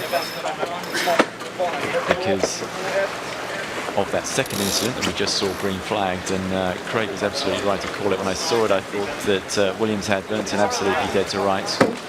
Bernton tacking onto port, which is a giveaway tack right in front of Williams. Williams rather foolishly altering course to make it harder for Bernton, but in fact letting him off the penalty, I think they felt. Yeah, maybe just letting him off, but Bernton maybe just getting a bit antsy about trying to get to that right. He was set up, he was faster, and he was to leeward. I think he could have mashed him across to the right-hand side of the course and might have just lost a tiny bit, might have just not had the first cross, but I think he would have been right on his tail if he had just waited for Williams to tack there and Simo tack with him. But Williams, he's no dummy. He stuck it up there. He knew what he was doing. He stuck it up, knew he altered course, held his course there, made sure Bernton had to tack back so he could protect that right-hand side of the course. And I think that's what we saw Williams do. He thought, you know, I'm not going to go for the penalty here. I'm just going to make sure I win that right-hand side of the course. All right, that's a really interesting take on it. Yeah, so there's another whole level of sophistication there that we're talking about, is that Williams is actually just so desperate to win the right that he's prepared to give up the second penalty, or the opportunity for the second penalty, because you can never guarantee them if you hand it to the umpire's call. Give up the opportunity for the second penalty just to make absolutely sure he has the right-hand side of the racetrack. And we should say that even a penalty down, you can still win these races. Jesper Radic won this morning, I think, when he hit the committee boat, got the penalty, managed to wipe it off quite easily on this right-hand side of the course on the second B. So, Ian Williams playing a very, very canny game. 2-1 up as we see him come in once again from the right-hand side of the racecourse. There's just one leg left. Johnny Bernson, perhaps the man feeling the pressure in that pre-start, the man making the unforced error. Phil saying he could have just waited for Ian Williams to tack out to the right and gone with him, and that he had good position, he had good speed. He didn't have such a bad start. If he sailed out with him to the right-hand side, the lead wouldn't have been too bad. Remember, Bernson already a penalty down at that stage. Lots of action in that pre-start, but right now it's all relatively calm for Ian Williams as he approaches the top mark, and that's still a really, really handy lead, Hannah. Yeah, Williams really overstood that mark. He went far further than he needed to. I'm not sure whether he was confused about which mark he was going to. Meanwhile, Bernson coming up here. There's also an awful lot of current up here, and we can see Bernson was lined up perfectly for this mark, but now as it gets closer, there's a lot of left to right current as we look upwind. So Bernson just having to pinch up a little bit to get around that mark, but there's no question this is a 2-lap course and time is rapidly running out. All right, Ian Williams cruising downwind in good shape. We've got a moment, I think, where we can take some Twitter and Facebook from Rachel. On the blog, Garazzi said, why did Bernson head to the left again? The right is the winning side. Yep, it's a good question. I think basically Bernson had very little left in the way of options there, Phil. He was just looking for something that might have changed out there that might help him. Yeah, very little options, a little bit too late, probably not quite close enough, and he just had to split. Once you're in that position, you just got to say, well, let's roll the dice here a little bit. Let's go to the left, see if we can pull some magic out, and definitely hasn't happened. The right just being so dominating on this race course this afternoon, and that's the first time I think we've seen someone hit that left, and it didn't look pretty. No, absolutely. The left hasn't worked. The right, it's all been about the right, winning the right. We've seen it done in 4 races. The boat that's controlled the right off the start line has won the race. That's been Ian Williams 3 times as he cruises down now towards the finish line. It's magnificent Malaysia. The sun is shining. It's a beautiful, beautiful day for the final of the Monsoon Cup. It's a beautiful day for Ian Williams. He's about to repeat his double of 2007, the world title and the Monsoon Cup. He is just 100 meters short of the finish line. Johnny Bernson probably trailing the same distance in his wake. There he is with the blue spinnaker. Ian Williams. One more, maybe 2 more jives. No, I think that's going to be a final jive. It looks like he's going to come in here very nicely. Nothing much now, apart from hitting one of these marks and getting them caught around the keel, is going to stop him winning the Monsoon Cup to go with his world title. We will be looking for another blue flag on the top of the start boat to indicate Williams as a winner.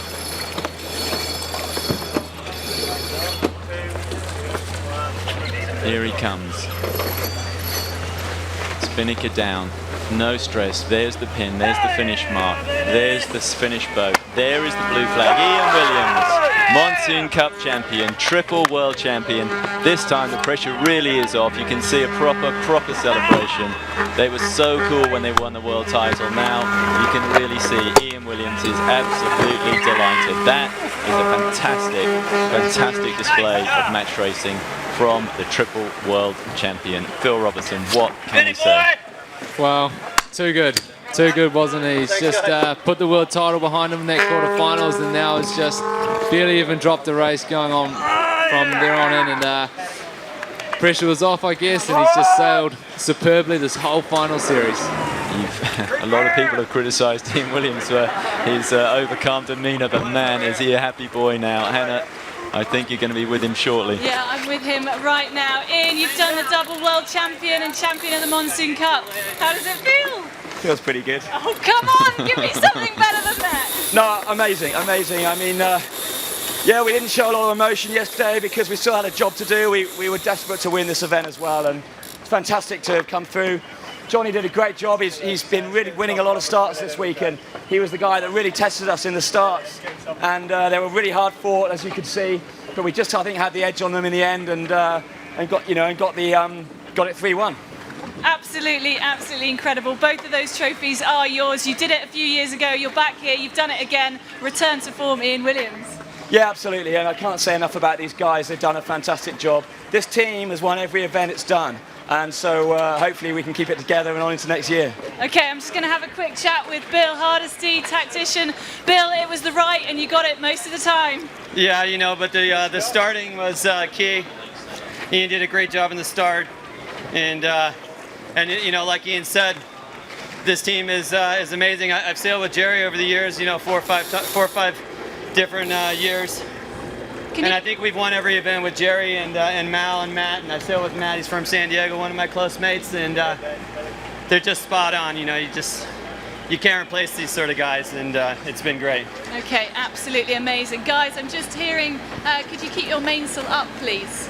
Can you put it? Yeah, go on, Matt. Matt, one more job. Matt Cassidy Bauman there. Pull it back up again. I know you've had a tough day.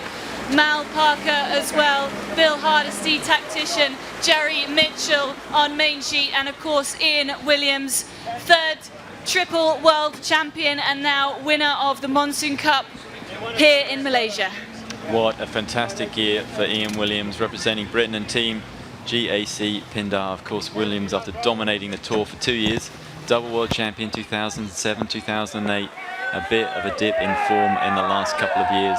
A little struggle for funding perhaps as well, but boy, is he back in 2011, #1, no question about that. Perhaps the key to it was being reunited with Bill Hardesty on tactics. That's the man who helped him to the first of those 2 world titles.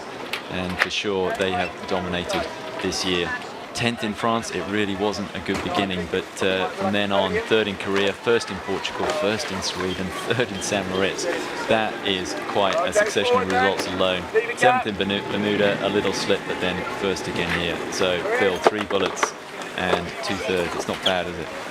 Yeah, 3 regatta wins in 1 year is something pretty spectacular, and that's for sure a testament to the team that they've got, and very good sailors on board and a very good tight team. So full credit to Ian, and he's done a fantastic job here this week. And also Johnny Bernson, I think, let's not forget him, 2nd place.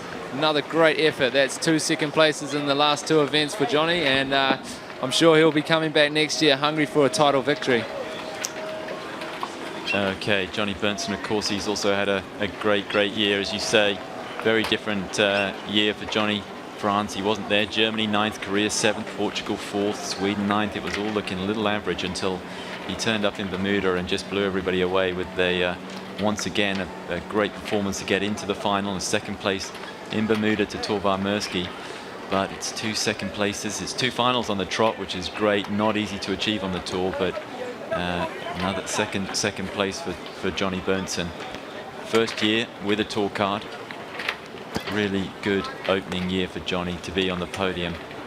Saw Adam and Oprio, Torvar Mirsky achieve that sort of thing in their first tour card years. Now Johnny Bernson, sure he'll be back and gunning for it next year as we watch Ian Williams parking his boat outside the Riaz Heritage Centre. There is Johnny Bernson, #2 on his sail. We're hoping that Hannah will also be able to have a chat with him shortly. I think she's waiting for him ashore. Yeah, I've just jumped on board, Mark. We're just parking the boat up, so one final job to do. I'm going to sit down next to him. Johnny, you know, a monumental effort. That's just take the boat out of gear, shall we, before we do this interview. A monumental effort. 2 second places in the last 2 events. A great end to the season. You're on the overall podium for the World Tour. It ain't a bad result, is it? Yeah, we said that the guys when we went over the goal. I mean, when Ian and his team sail as well as they do today, it's really tough to beat them. So all respect for them, and we're really happy about the results, and getting to the podium in the World Tour is over the moon for us. That's our 3-year goal, so we need to set a new goal now for the next 2 years, and see if we can achieve that. I mean, you've jumped from 7th, I think, right the way up to 3rd. It's absolutely extraordinary. Yeah, I mean, that shows how extremely tight it is between all the teams, and the level has increased, and you can also see that there are coming in young talents that have been doing a lot of match racing and try get into the Tour and maybe get the top spot once or twice, but it's very tough to stay up there for a whole season, and we're really happy to be 3rd. And, you know, overall, obviously you lost against Ian, but you've lost against a world champion, and no better person to lose against, really. You're obviously going to take this away positively, aren't you, and come back next year fighting? Yeah, I mean, as I said, we're happy. Our goal here was to get to the semis, and we gave Ian a tight match, and everything was, the deciding point was in the start, and we managed to take 1 out of 3, and we're happy to get 1, but we would be more pleased, of course, if we beat him. We're really happy. Okay, Johnny, congratulations on the podium for the World Match Racing Tour and 2nd here at the Monsoon Cup. A great effort, Johnny. Well done. Fantastic, thank you very much indeed, Hannah. All right, well, we're with Ian Williams as he makes his triumphant progress along the dock up into the exhibition hall where we will have the prize giving. We have a few moments now, so it's certainly a great opportunity for Rachel to give us an update from Facebook and Twitter. On Facebook, Simon Shaw says, nice to see friends and old teammates take the title and trophy again. Great sailing. And Cuba Paulak says, congratulations to the winner, Ian Williams and his team, all competitors of this year's tour, the organisers and all people involved. Well done, big thanks and good luck next season. All right, well, that's fantastic. Thank you very much indeed. I'm sure the congratulations will be pouring in for Ian Williams. Don't forget, on Twitter, you can follow at WorldMRT or use the hashtag WMRT. On Facebook, we are at www.facebook.com/World Match Racing Tour. If you're following the blog on www.wmrt.com, then you can, of course, use the comments button right there. And the email address is tv@wmrt.com. So do join the conversation. Hatchell is waiting for your comments and support, I'm sure, lots of it, for Ian Williams, triple world champion, double Monsoon Cup and world title holder for the 2nd time, 2007 and 2011. And Ben Ainslie achieved that last year. Ian Williams, his compatriot, took it this year. So I think we can now confirm the results from the Monsoon Cup. There it is. Ian Williams, GBR Team JAC Pindar at the top there with 38 points. 38 tour points to go with the 160 he had when he arrived. Johnny Berntsen, 33, the Berntsen sailing team, 2nd place. We just saw a great push up the scoreboard overall for Johnny. We'll take him into 3rd, I think. We'll come to that shortly. Jesper Radek there, 28, 3rd place for Jesper. Really a big improvement for him. He's not had a great season after a really good opening year last year when he returned to the tour for the first time. Some great cameo performances, but not really delivered on it this year, but he'll be very happy to finish the season with a 3rd, and that promises well. He comes back next year. Peter Gilmore there, Yanmar Racing, really a great campaigner, 6 times tour and world champion, 24 points for him. Will Till, a fantastic performance from Full Metal Jacket Racing, 21 points. Just sneaking in above you there, Phil, on 18, your Kiwi compatriot. Yeah, he did. He had a fantastic regatta and well sailed to Will and his team. Just winning the round robin, which I think would probably be one of the first times qualifiers probably ever done that at the Monsoon Cup or even in any World Tour event. So well done to Will and his team. All right, and then the man beside me, you just heard speaking, Phil Robertson, also from New Zealand, Team China, powered by, now, is it Wacker or Walker? You're telling me off all year. This is my chance to get it right. It's Walker Racing, Walker mate. Racing. All right, 18 points for Phil Robertson in 6th place.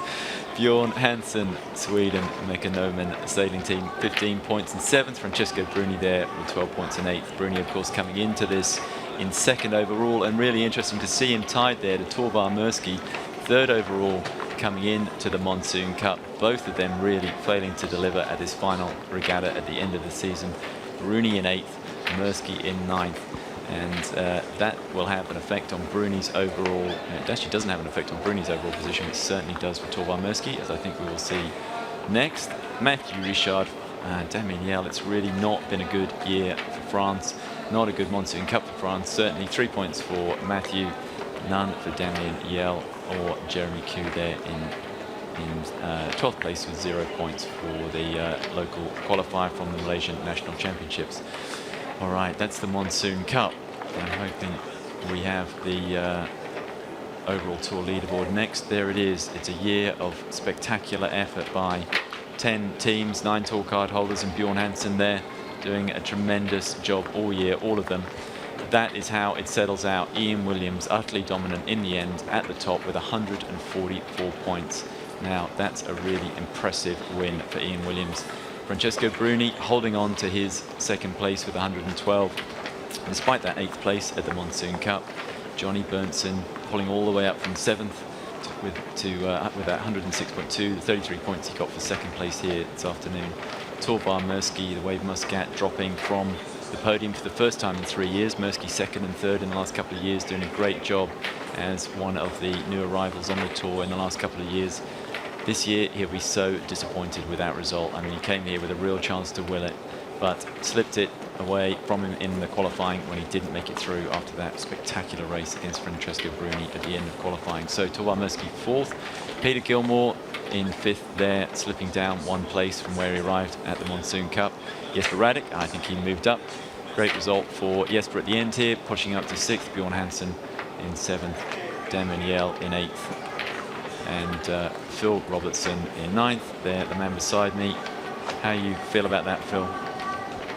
Yeah, well, it's been a very interesting season for us, and we're also a rookie team on the tour, and it's been a big learning curve. So, I mean, to finish in the top 10 and 9th is not a bad effort. We definitely were hoping to go a little bit better than that, but still happy to come away in that top 10, and definitely looking forward to next year and trying to improve and hopefully make the podium. All right, well, we'll have to wrap up the analysis there. My thanks to Phil Robertson. It's time to hand over to MC Melvin Aria for the prize giving. Melvin.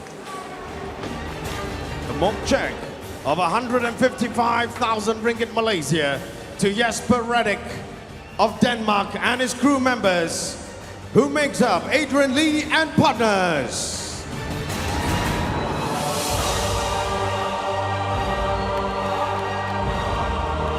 We move on to the first runner-up in second placing, winning 215,000 ringgit Malaysia. Please welcome Monsoon Sailing Team, skippered by Johnny Berntsson of Sweden, with crew members Olof Lundgren, Niels Bjerkås, Magnus Lundberg, and Anders Dalsjo.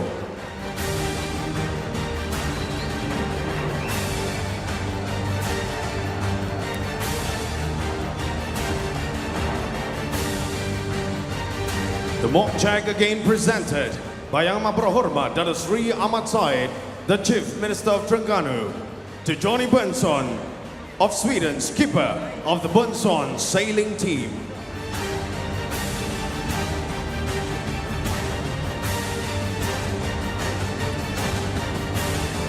Ladies and gentlemen, the champion of the Monsoon Cup of 2011. Please welcome Team GAC Pindar, skippered by Ian Williams of Great Britain,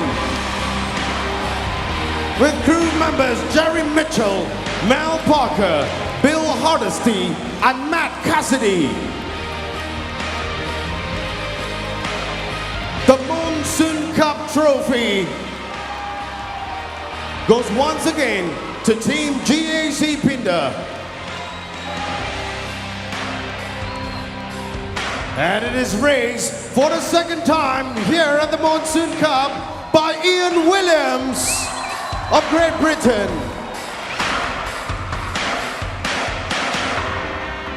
And as champions of the Monsoon Cup, they win 310,000 ringgit Malaysia.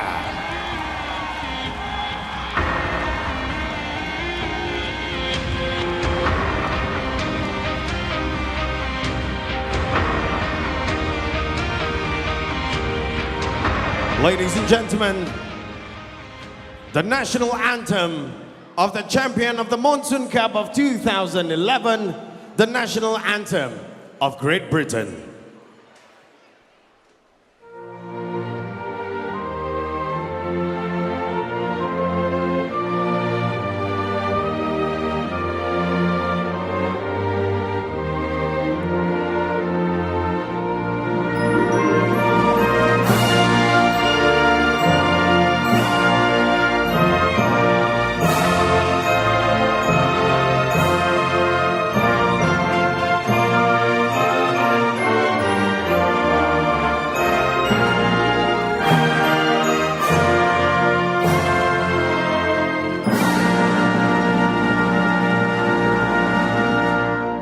Once again, the champion, Team GAC Pinda, Ian Williams, now a two-time Monsoon Cup champion, 2007 and 2011. Congratulations to Team GAC Pinda, Monsoon Sailing Team, and Adrian Lee and partners. Let us once again give a big, big hand to all the sailors.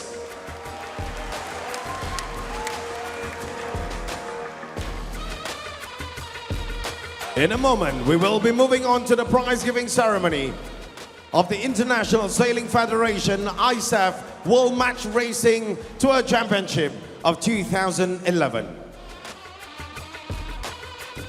The ISAF World Match Racing Tour medals will be presented by Mr. Jim O'Toole, Chief Executive Officer of the World Match Racing Tour. The championship silverware by Garrard and mock checks will be presented by Yang Amat Berbahagia Tun Haji Abdullah Haji Ahmad Badawi, former Prime Minister of Malaysia.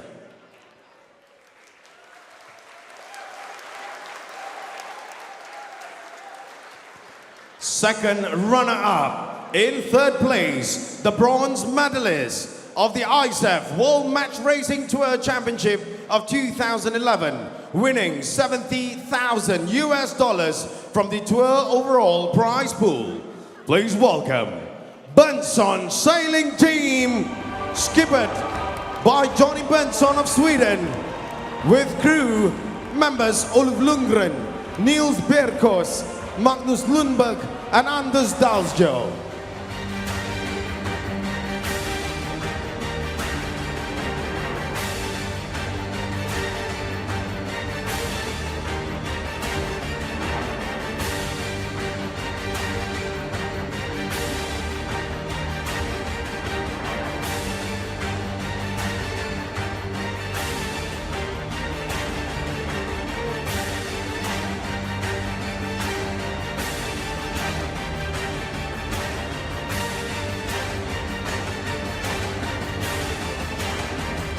And now the championship third placing silverware by Garrard, being presented by Yang Amat Berbahagia Tun Haji Abdullah Haji Ahmad Badawi, along with the mock check of $70,000 US.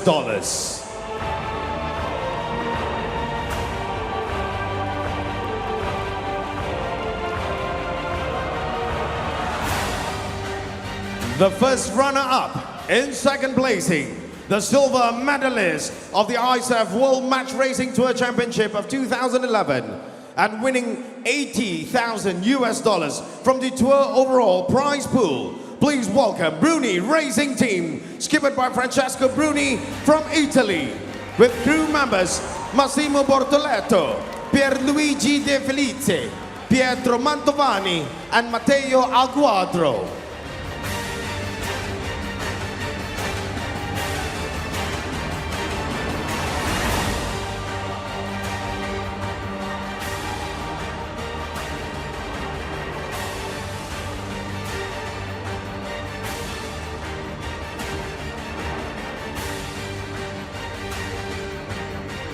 The championship runner-up silverware by Garrard, along with the mock check of $80,000 US from the tour overall prize pool, being presented by Yang Amat Berbahagia Tun Haji Abdullah Haji Ahmad Badawi.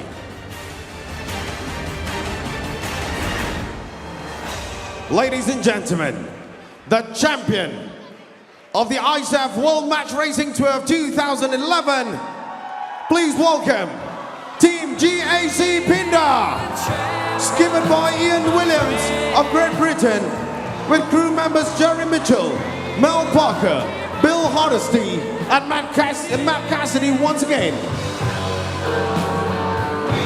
They are a three-time World Match Racing Tour champion, 2007, 2008, and now 2011.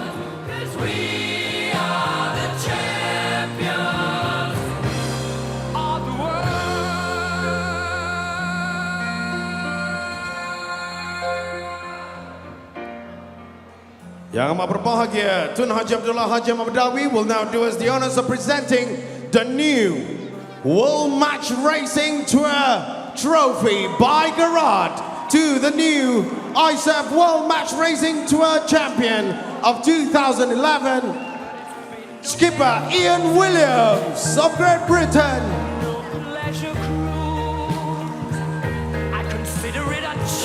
We now invite Yang Amat Berhormat Datuk Seri Ahmad Said, Chief Minister of Terengganu, to present the mock check of $100,000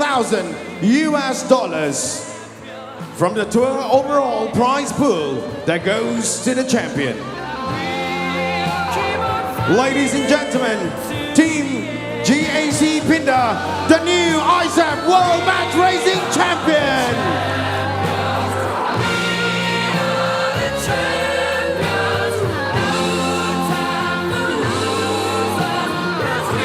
And now, the national anthem once again of the ISAF World Match Racing Tour Champion, the national anthem of Great Britain.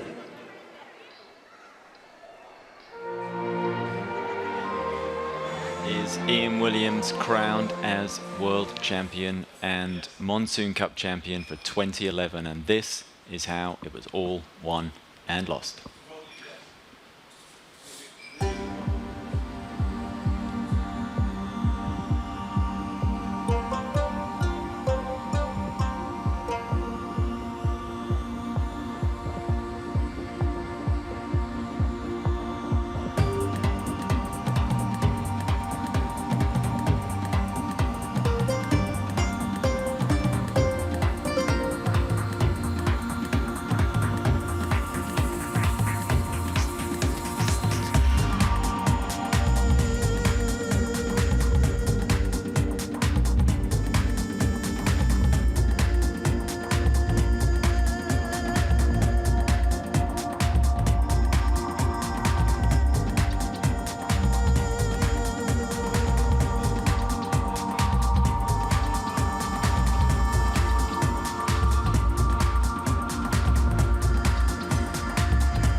And that's it for the 2011 World Match Racing Tour. It's been a fabulous, fabulous year and a fantastic finale here in terrific Terengganu.